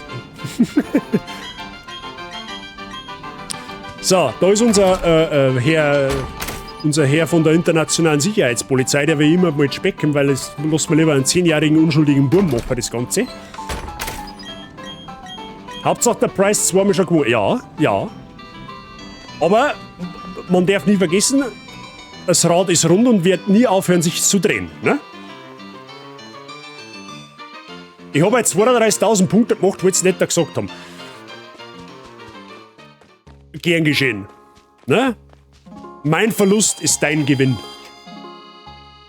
Der Preis hat sicher bald 2 Millionen. Das ist wurscht, weil wenn der Preis kurz vor 2 Millionen ist, erhöhe ich einfach den Kanal-Request auf 4 Millionen. Ich verstehe die Frage nicht.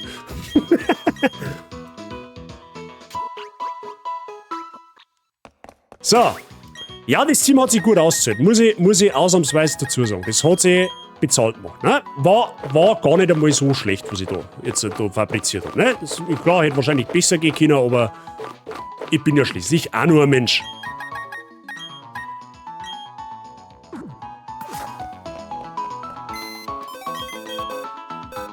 So.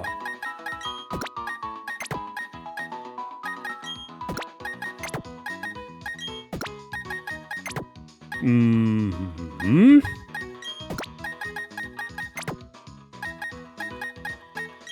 Staravia ist so ein bisschen ein Carry gerade noch, muss ich sagen.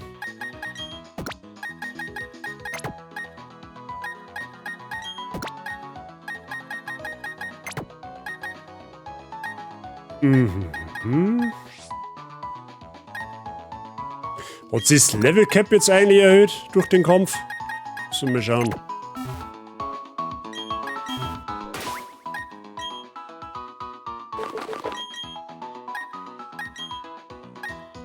Ah, jetzt ist Level Cap 26, okay, dann machen wir jetzt... Oh. Dann machen wir jetzt mal alles auf 22. Nachtnebel, das nehmen wir mal mit. Macht immer 25 KP Schaden. Wir können eine Alternative beim Stream im Cosplay reden. Das kannst du nicht leisten, das garantiere dir. Mr. Price, das kannst du dir nicht leisten.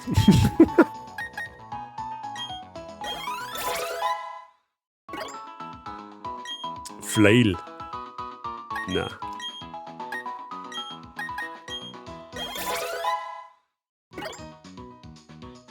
Megatrain, ja, das nehmen wir jetzt ausnahmsweise mal. Nehmen wir das mit? Ja, das nehmen wir mal mit. Cosplay-Stream so in der Art Bazi als Misty. Das hätt's wohl gern, gell? Soll ich gleich einen Pool-Stream machen oder was?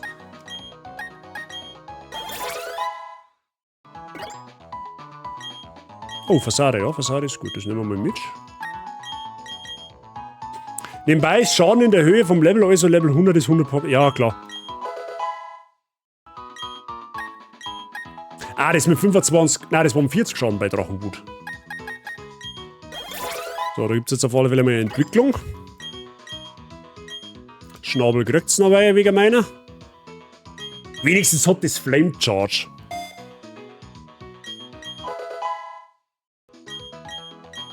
Oh, die Tech nehmen wir auch mit. Das ist sehr zauberhaft.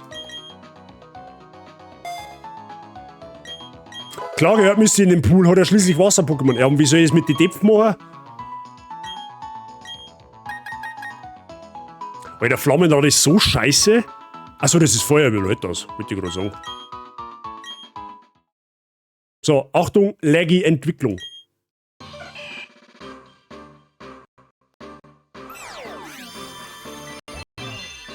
Ja, ja, ist ja schon gut. Chill.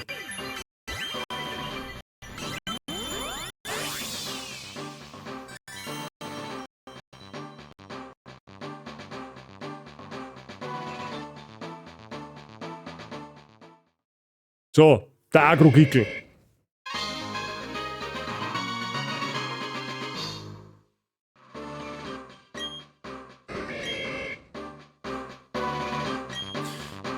So, Doppelkick ist gut. Außer mit die Dip, halt gibt's Nudeln. Jetzt habt's meinen Alert kaputt gemacht. Triggern wir einfach auf diesen Kappa. Du bist so stark blöd. Hauptsache man redet von Depf, gell? Dann müssen wir gleich Depf herzogen. Ist ja völlig klar. Merci für deine 69, Dankeschön. Kickbox-Hen, ja, das ist ein Kickbox-Hen. Tatsächlich. So. Das 22 haben wir gesagt. So.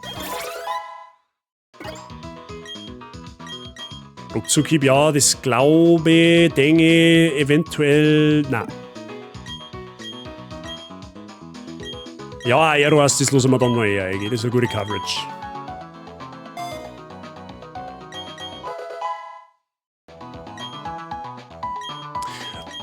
Okay, wie viele Attacken möchtest du lernen? Jungblut, ja. So, das hat... Gut, das andere erhöht unseren Speed. Oh, ganz ehrlich. Nehmen wir lieber Feuerschlag.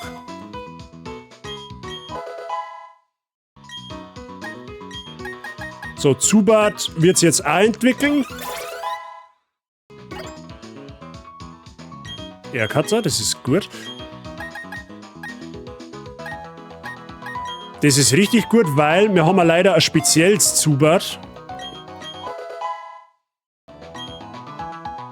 Okay, das ist Horrorblick, das brauchen wir nicht.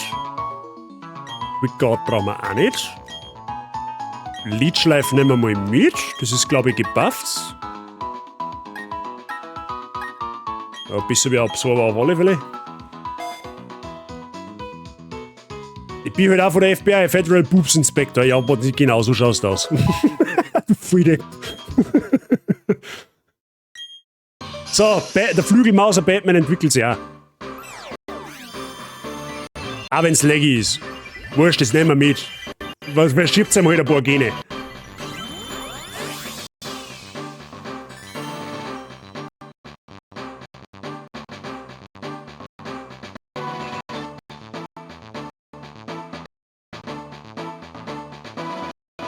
Und der ein großes Gesicht.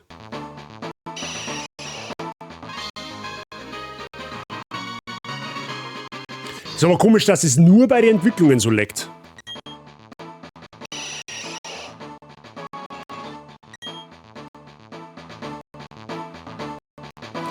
Crunch, ja. Ja, ich müsste jetzt halt langsam mal aus den Entwicklungsding aus, weil sonst zerschießt es mir meinen Stream noch.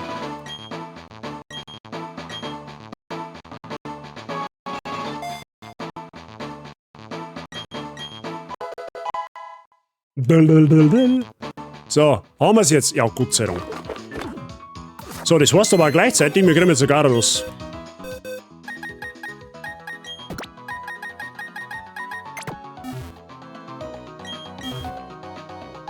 Nein, das ist nur, das Laggen, das ist nur bei den Entwicklungen. Da kommt irgendwie, weiß ich nicht, da kommt mein Ding nicht zurecht damit. Ich weiß es nicht.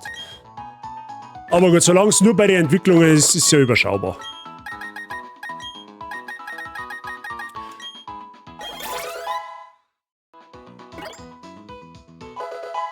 Bounce! Leck mich am Arsch. So, Freunde, das ist aber für erst einmal die letzte Entwicklung für heute, glaube ich, hoffe ich, denke ich. Aber die ist dafür massiv. Golbert hat 69 KP, ja super. Das ist die perverse Fledermaus. Das ist der Deppman. Oh, ist ja nicht hübsch.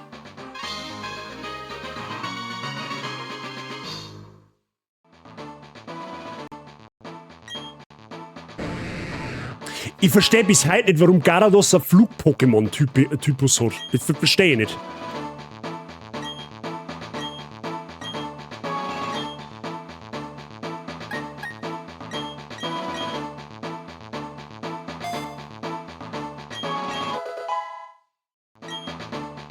Ja, Gyarados wird uns auf alle Fälle ein wenig weiterhelfen. Das lernt jetzt schon... What? Das lernt jetzt schon Kaskade. Ich mache ja auch nicht mehr mit, ich mache um Gottes Willen, aber...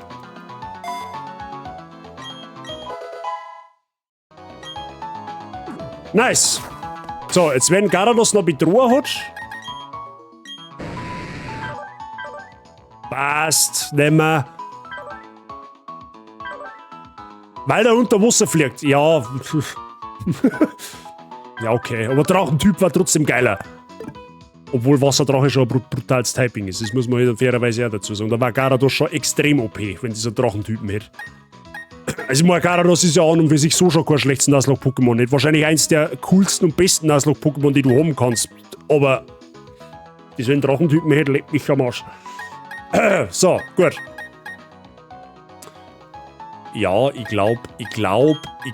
Freunde, ich glaub, dass ich an einer Hähnersuppe für 3 Personen glaub.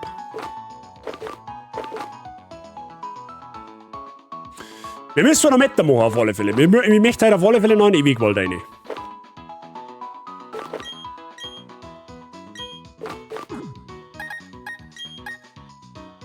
Okay, ich bin jetzt, glaube ich, gerade ein bisschen hart anfällig für Elektro-Pokémon.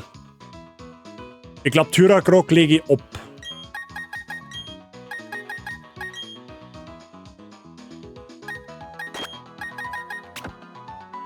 Wo muss man ja so.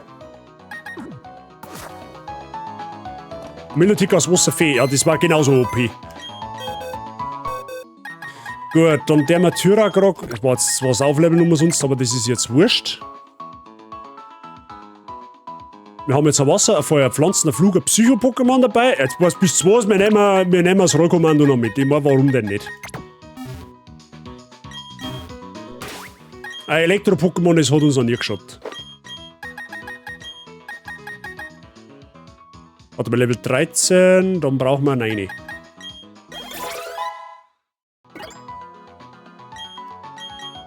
Okay, Funkensprung, wir haben mehr speziell wie, okay, ja. Oh, Ladestrahl, das nehmen wir auf jeden Fall mit. Das erhöht nämlich unseren Spezialangriff, wenn wir Dusel haben.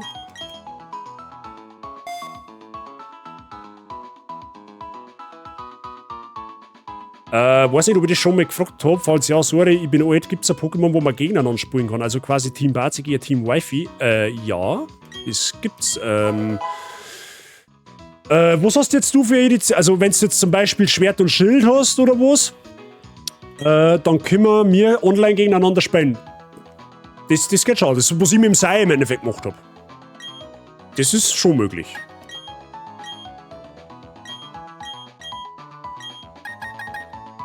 This erhöht an electric orb that the target is. The faster the user is, then the target, the greater the move's power. Gut, das bringt uns jetzt noch nicht so viel, weil wir noch nicht so viel Speed haben. Hat sich aber leider nicht entwickelt. Ja, okay.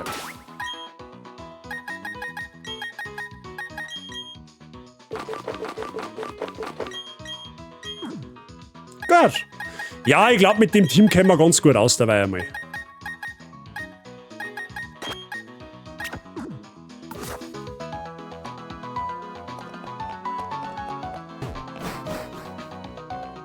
Das habe ich noch nicht, kann ich mir aber kaufen. Ja, das ging ja da mit strahlender Diamant oder leuchtende Perle, geht's genauso. Also wenn leuchtender Diamant oder strahlender Diamant oder leuchtende Perle das nächste ist, was du kaufen möchtest, können wir es auch auf der Edition machen. Da haben wir gegen einen Sai zum Beispiel gespielt, das Best of 5. So, Freunde, jetzt holen wir uns aber Encounter, das ist einmal das Wichtigste. Wir kriegen da auf alle Fälle 2, weil da ist ein Honigbaum, den holen wir uns zuerst. Oder auch nicht, weil wir keinen Honig mehr haben. Lull.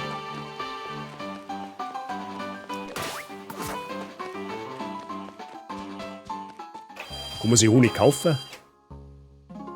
Ich hab das mit dem Evoli und das mit Let's Go Evoli bzw. Let's Go Pikachu geht's auch. Oh, da können wir uns Supertränke kaufen, das ist gar nicht mehr so schlecht. Warte mal, bei wem kann man sich denn einen Honig kaufen? Den kann man sich irgendwo kaufen, da bin ich mir eigentlich ziemlich sicher.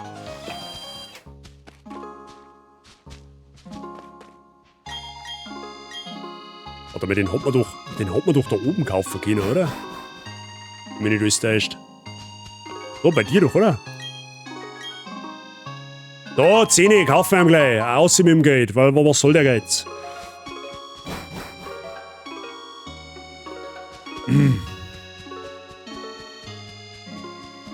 Gut. Dann holen wir uns.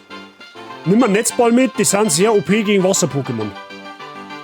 Auf dem Baum kommt aber kein Wasser-Pokémon nicht vor. So, statischer Encounter.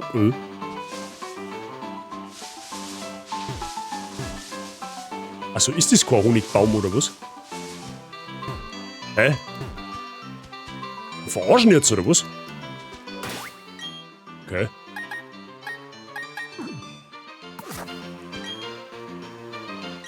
Ah, jetzt hat. Ach, die musst von vorn. Ah, okay, die musst immer von der Seite anklicken. So, statischer Encounter ist.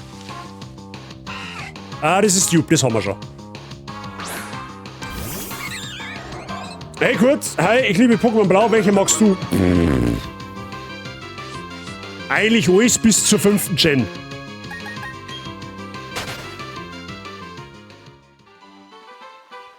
Ich hab Käfer gelöscht. Auch Käfer.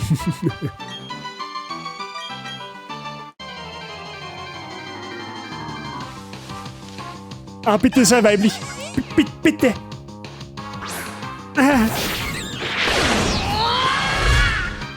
Bitte sei einfach weiblich. Please. Oh, danke, Nuzlocke. Wenigstens einer erhört mich.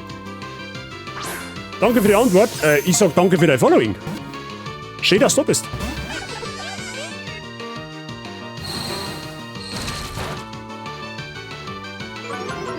Geht das heißt aber nicht, dass du da jetzt frei Schnauze da einfach aus die Bälle ausbringen kannst. Geht, damit wir uns gleich klar verstehen.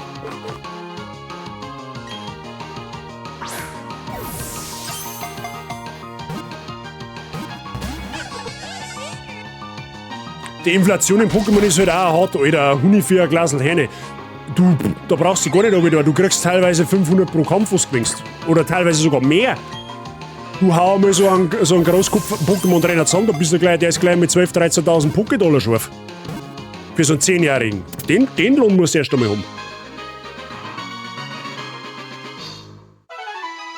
Du erkennst das weibliche leicht wegen dem roten Punkt in der Mitte. To be honest, auf das habe ich mich noch nie wirklich, noch nie wirklich spezialisiert, jetzt die Formen per se auseinander zu kennen. Aber hey, wir haben ein weibliches Bienen-Pokémon, das, was ich entwickeln kann. Oh, scheiße, jetzt haben wir einen Spitznamen gegeben. Ja gut, das können wir... Weiblichen Bienennamen, Freunde der Sonne. Ich glaube, da weiß jetzt sofort, was da reinkommt. Da bin ich mir jetzt schon hundertprozentig sicher, was jetzt der Name ist.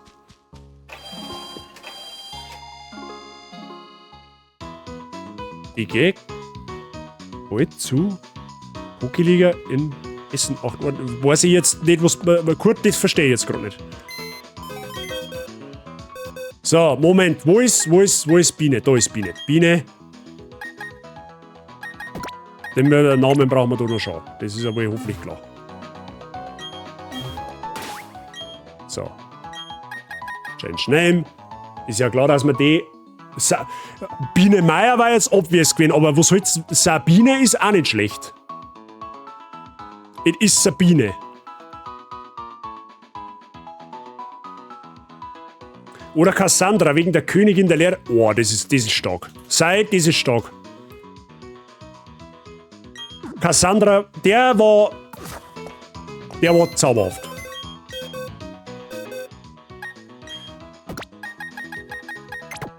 Was haben wir jetzt da vorher abgelegt? Staravia.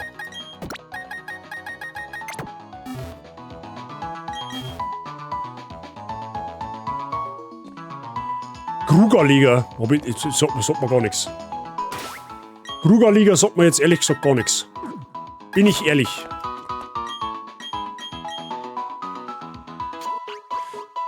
So, dann haben wir noch einen Gras-Encounter. Den nehmen wir auch noch mit. Weil wir brauchen mehr Viecher. Ne? Wir müssen mal Ausfälle kompensieren.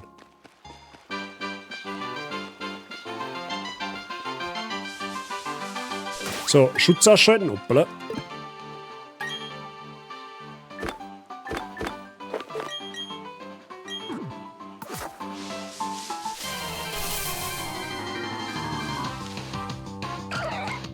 Oh, okay, das ist nice. Wasser-Boden-Typing, genauso wie Sumpex in der Finalentwicklung. Da bin ich jetzt nicht abgeneigt. Spitznamen für Schleimschnecken, Freunde der Sonne.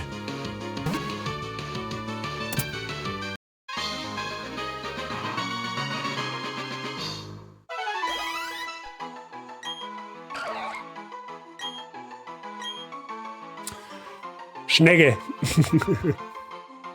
Ist das ein Schneck? Ja, das wird ein Schneck. Oder es ist schon ein Schneck. Es wird nur noch eine größere Schneck. Eine gute Schneck. Alter, das Ding, wenn Sturm so hat, das war brutal.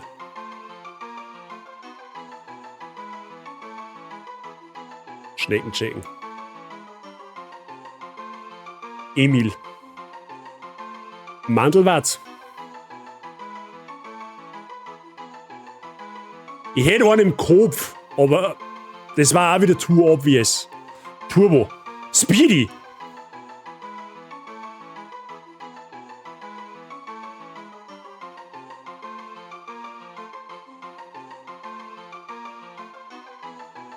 Ah, der ist lang. Ah, shit.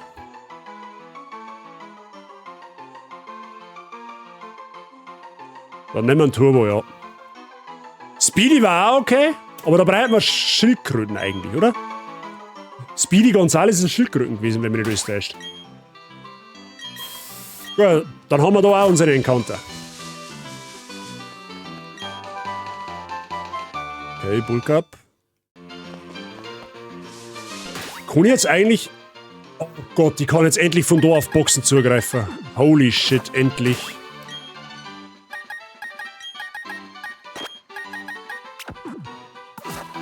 Gut.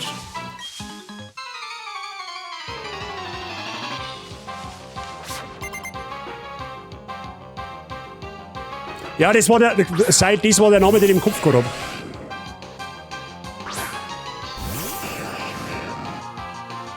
War das eine Maus mit Hut? Ah, okay. Ja, dann bin ich falsch dran.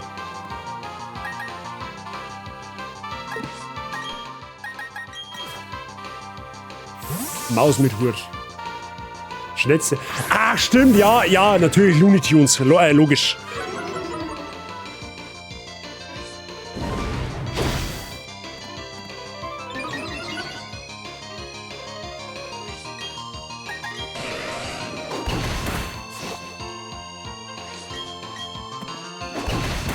Jetzt flincht mich wieder 8000 Mal, oder was? Alter, Gara, das wieder Carry, ich sag's jetzt schon kommen.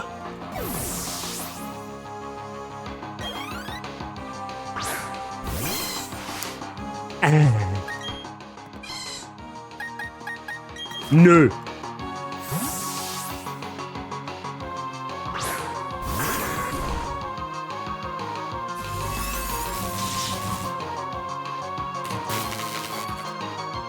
Ich hab gerade einen rasenden Flamingo im Kopf, wie komme ich auf die Idee? Die Karte, du Karte jetzt ehrlich gesagt auch nicht so. Ich verstehe die Frage nicht. Voltilam war natürlich auch geil gewesen, ne? Ich hasse Paralyse. Ich spür's dir jetzt gleich so stark mit Kernel ab, dass der Wolle davon fliegt. Jetzt bist du zu 3 treffen. Herzlichen Dank.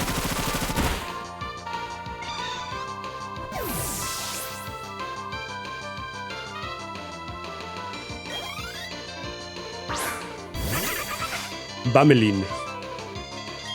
Ja, da bleib ich drin. Au. Mehr Kernel ins Gesicht rotzen, mehr gut. Alter, fuck, bei mir der Hohe, ohne Scheiß.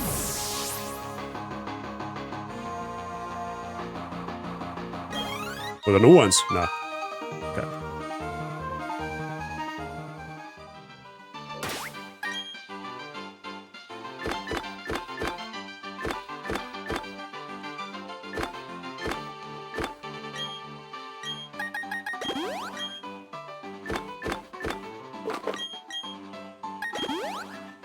Okay.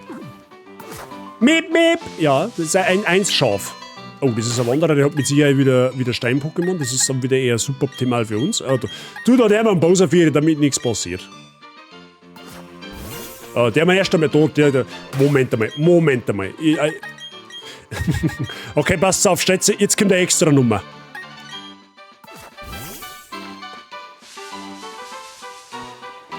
Es kugelt! Okay, der hat spätestens in der nächsten Runde so einen derartigen Drawurm, dass er keine Attack mehr trifft. So schaut sich, der dreht sich seitwärts. Da wird er schon schwindelig, ha? So, ich schreibe, wenn es nicht mehr geht. Okay, Schluss mit lustig.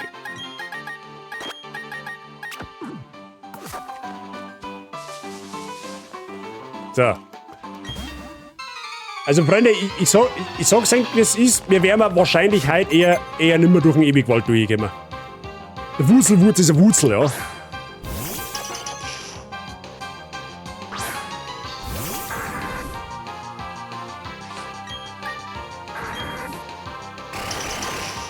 Ha, ich hab gewusst, dass du Heiler machst.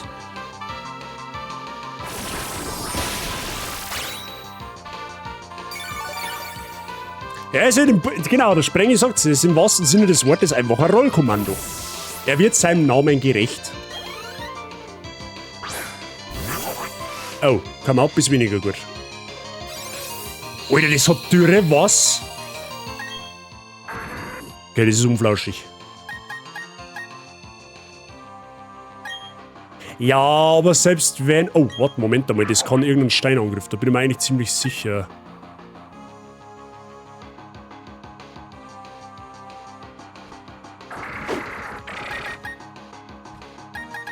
Aber jetzt wirst du ja schon mit Feuer angreifen.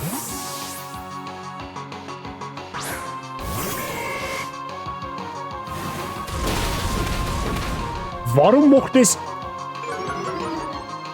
das Ding Bulldoze?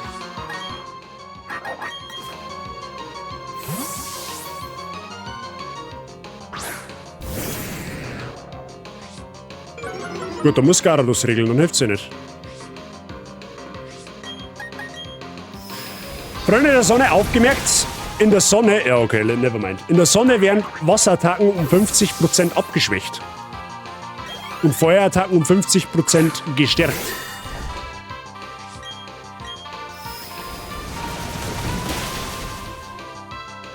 Oh, Gyarados, du Tier. Oh. Okay, dass das Ding Schockwelle hat, mit dem hätte ich jetzt nicht gerechnet. Die haben teilweise echt miese Coverage-Moves, die Drecksäcke. Weil er vielleicht denkt, dass du auf dem Feuergest kann man nicht vorstellen, dass da die AI so schlau ist. Es war natürlich denkbar, aber...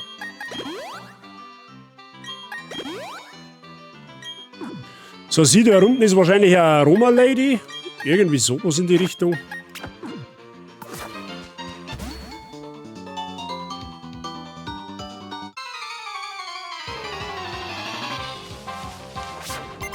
Das Move-Setting ist... Ja. Jeder Trainer ist überarbeitet.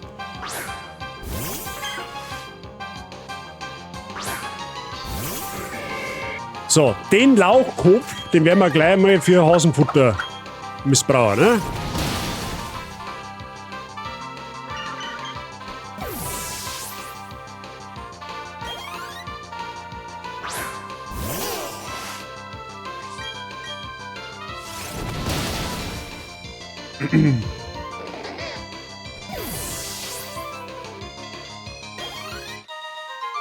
Gut, der war easy.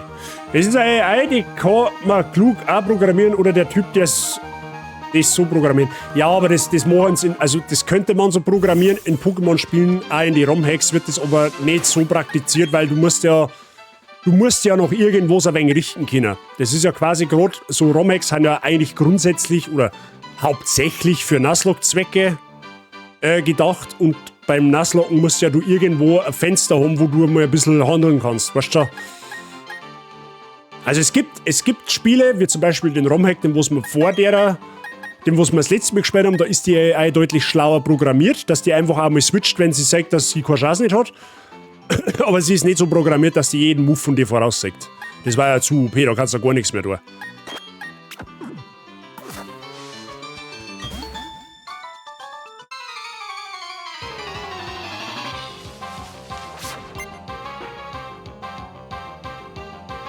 Oh Gott.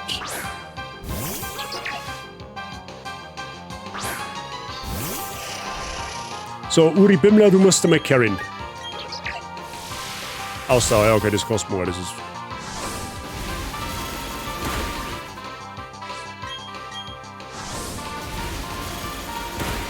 Hat ungefähr gar nichts gebracht.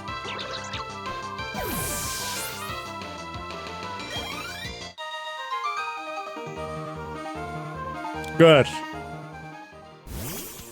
Oder ein Bären?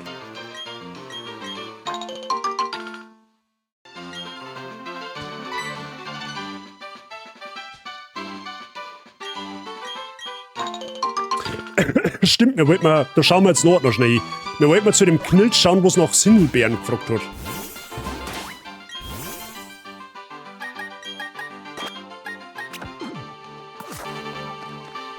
Oh, da war noch ein Item.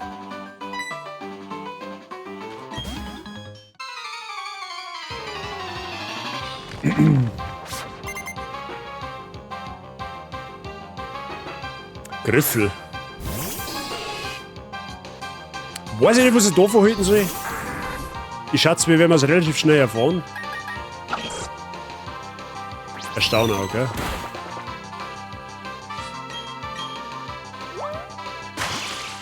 Staffette. Okay, smart.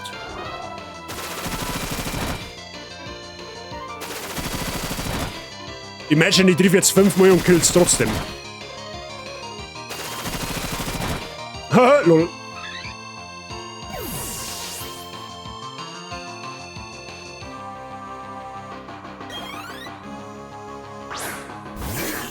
Hummels.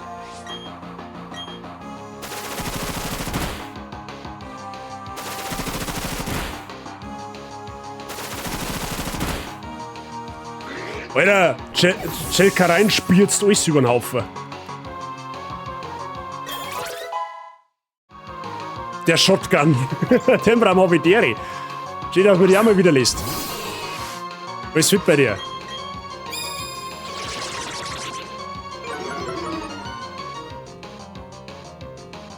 Oh, Attack und Defense Fell.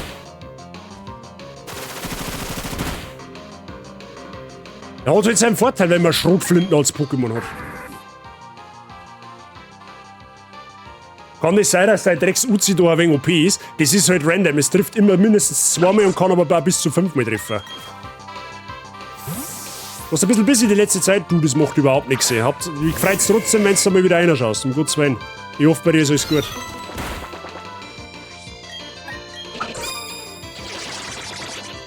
Wieder der aufnervt. Stirb.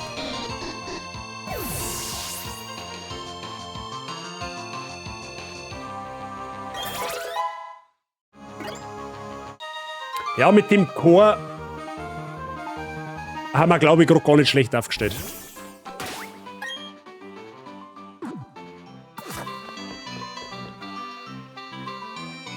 Mal wieder Wanderer. Du hast jetzt die grüne Matura. Das heißt jetzt was?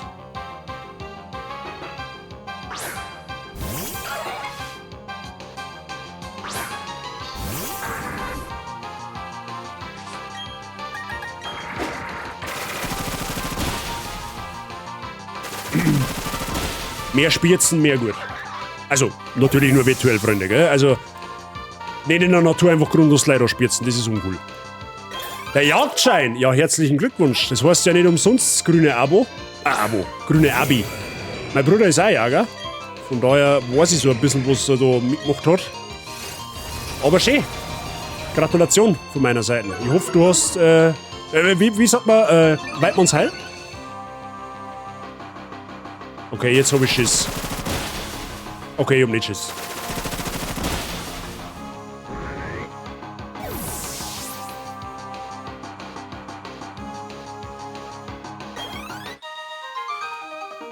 Okay, der war clean. Weidmannsheil, ja genau. Weidmannsheil und Weidmannsdank. Dank sagt man, wenn man Weidmannsheil sagt. Ja, irgendwie so. Ich bin nicht ganz genauso drin, ich bin nicht ganz, also nicht so ganz drin in der Materie, aber irgendwie gibt's ja beim Fischen auch Petri-Heil und Petri-Dank.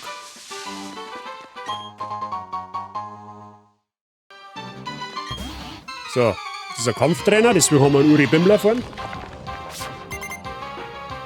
Ja, gut, dass es keinen Roger hat, sonst hätte man vorhin runtergesehen.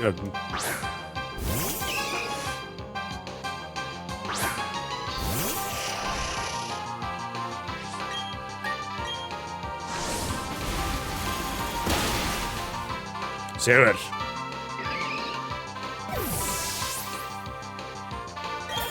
Bergheil? Stimmt, das habe ich auch schon mal gehört. Das habe ich tatsächlich auch schon mal gehört.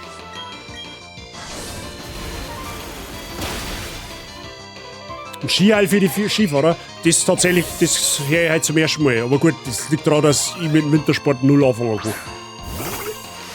Okay, Meditis halt Psycho, du kannst da. Oh, Moment mal.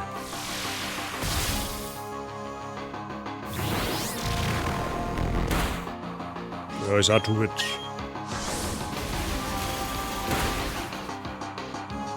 Alter, ich sag schon, unser Löffelschwinger, der nimmt langsam Formen an.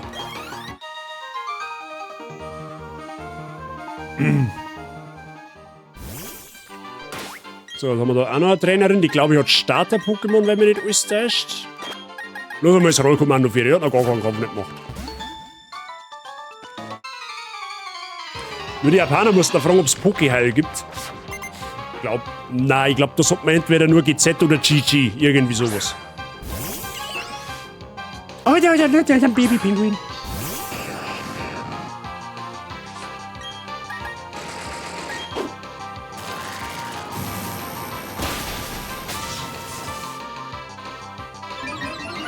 Gut. Der Pokéheil sind da. Ja, Rollkommando rasiert. Erster offizieller Kill von Rollkommando.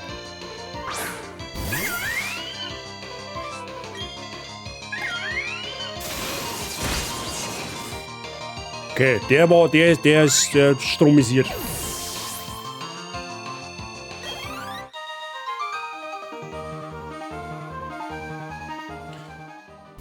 Gut. Da können wir uns heilen in der Hitten. Wenn wir nicht täuscht. Merci. 4-mal.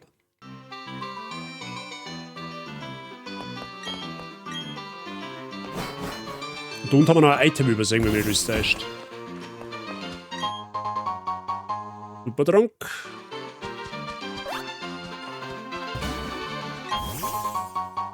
Der Fatum-Knoten, der verstärkt, glaube ich, Klammerangriffe.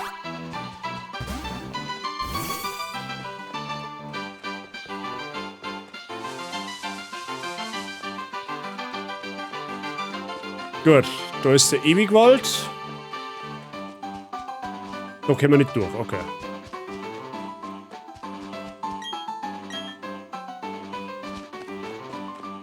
Ja, Freunde. Wenn wir da reingehen, werden wir einen Ewigwald-Encounter kriegen. Wir werden direkt, wenn wir eingehen, sofort einen Bosskampf haben.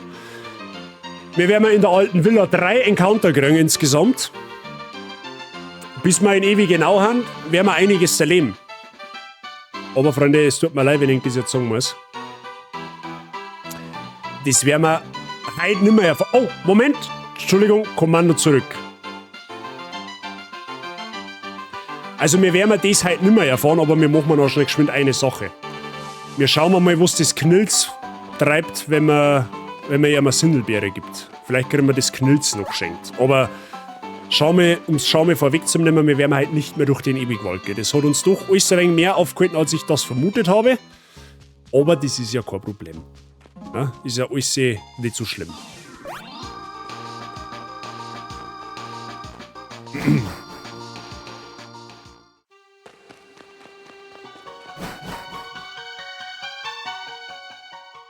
Das Knilz, der wir jetzt noch besuchen, genau. Schauen wir mal, was mit dem Knilz auf sich hat. Ich rate dazu im Pokémon-Mart eine AR-15 zum Kaufen, einen Plattenträger mit Level 4 Platten, genug Magazine und Muni und... Oh, fast. Fast. So, das arme Knilz ist hungrig und möchte Sindelbeeren haben. Ja.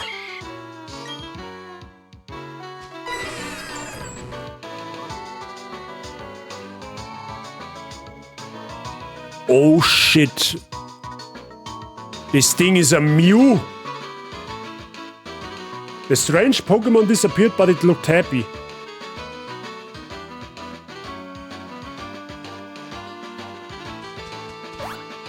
Okay.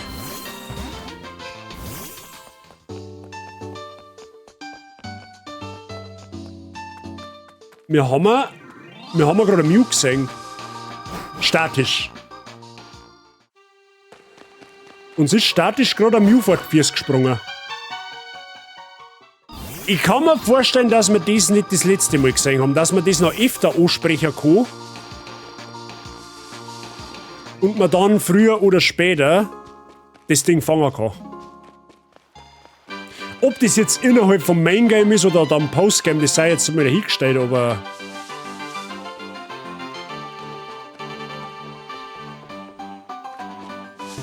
Das ist Musik. Gut, Freunde der Sonne. Ich werde mir jetzt da in die Federn hauen. Oder auch nicht.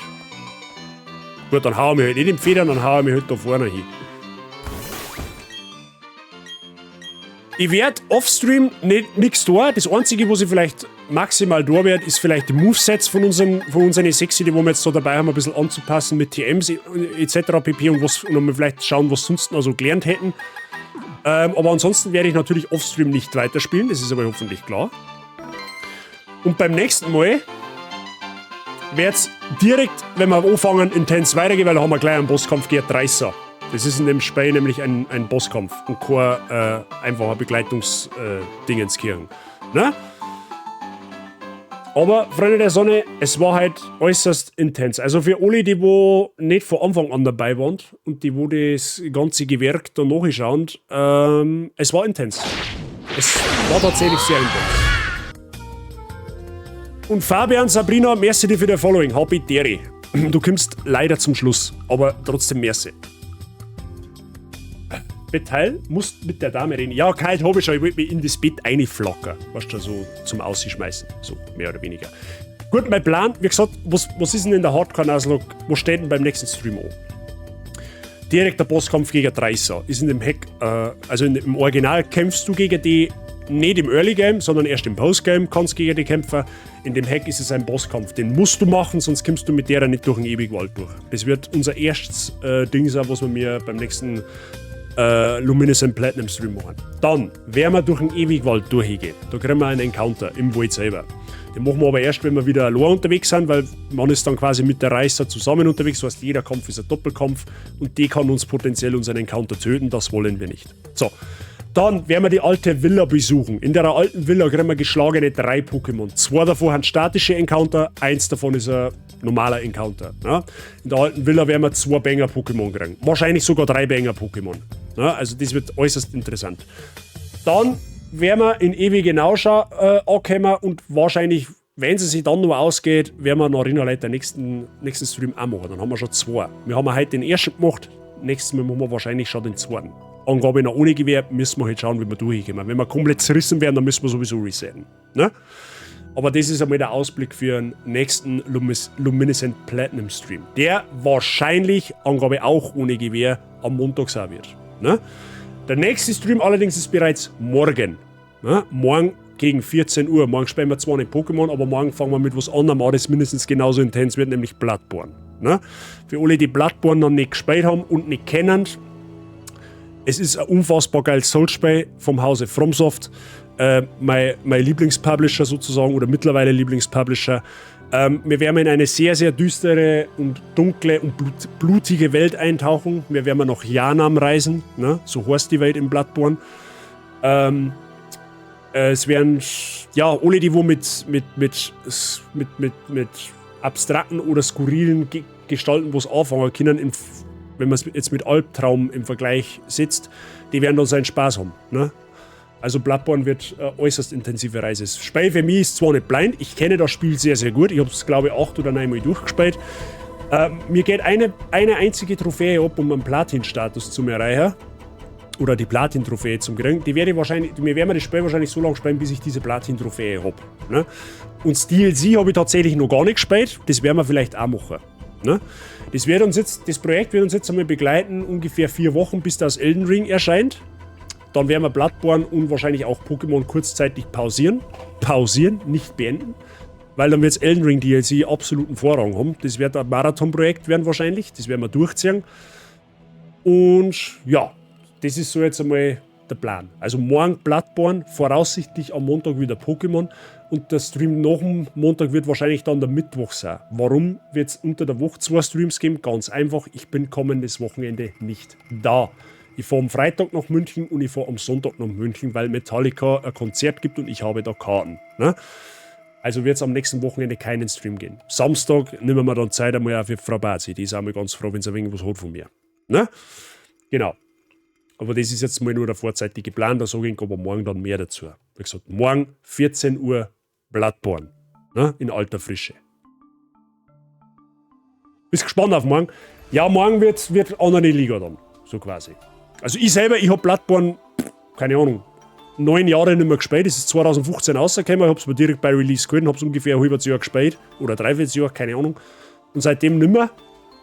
Also ich werde auch ein bisschen brauchen, bis ich reinkomme.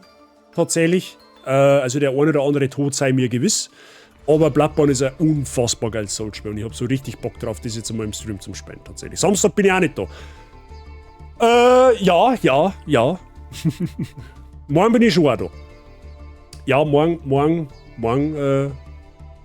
steckt ganz normal. Also wie gesagt, morgen Bloodborne, wahrscheinlich Montag Pokémon und dann am Mittwoch wahrscheinlich nochmal Bloodborne. Je nachdem. Aber wie gesagt, wie es Montag oder Mittwoch ausschaut, das kann ich erst morgen sagen. Das weiß ich noch nicht hundertprozentig.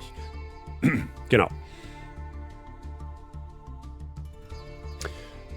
Morgen ich nix da, ich in Schweiz und Montag ich nix da, weil ich in Schweiz. Ja, du tust überhaupt nicht, aber das ist überhaupt kein Problem nicht. Ne? Dein Real Life geht vor, auch du sollst einmal Urlaub machen. Sei dir von Herzen gegönnt. Ne? Wir werden Bazi Gang ist ja eh brav. Ja, die tut ja niemandem was. Und mir schon mal ein wenig. Also bisher zumindest. So. Ne? Gut, Freunde, dann wisst ihr Bescheid. Ansonsten sage ich merci fürs Zuschauen, fürs Dasein, fürs Mitchatten, fürs Mitfiebern und fürs, ja, einfach für alles. So, ne? Für den ganzen Support, für die neuen Follower. Grüß euch nochmal an den Kurt und an den Fabian oder an die Sabrina, je nachdem. Ich hoffe, ihr bleibt dabei. Und ja, danke nochmal an Sei für den 61 Bits und für den Preis für den Resub. Vielen Dank. Und ja, ich werde mir jetzt dann gleich massivster Pizza abstellen. Weil mich hungert jetzt des Todes. Ich habe seit Mittag nichts mehr gegessen.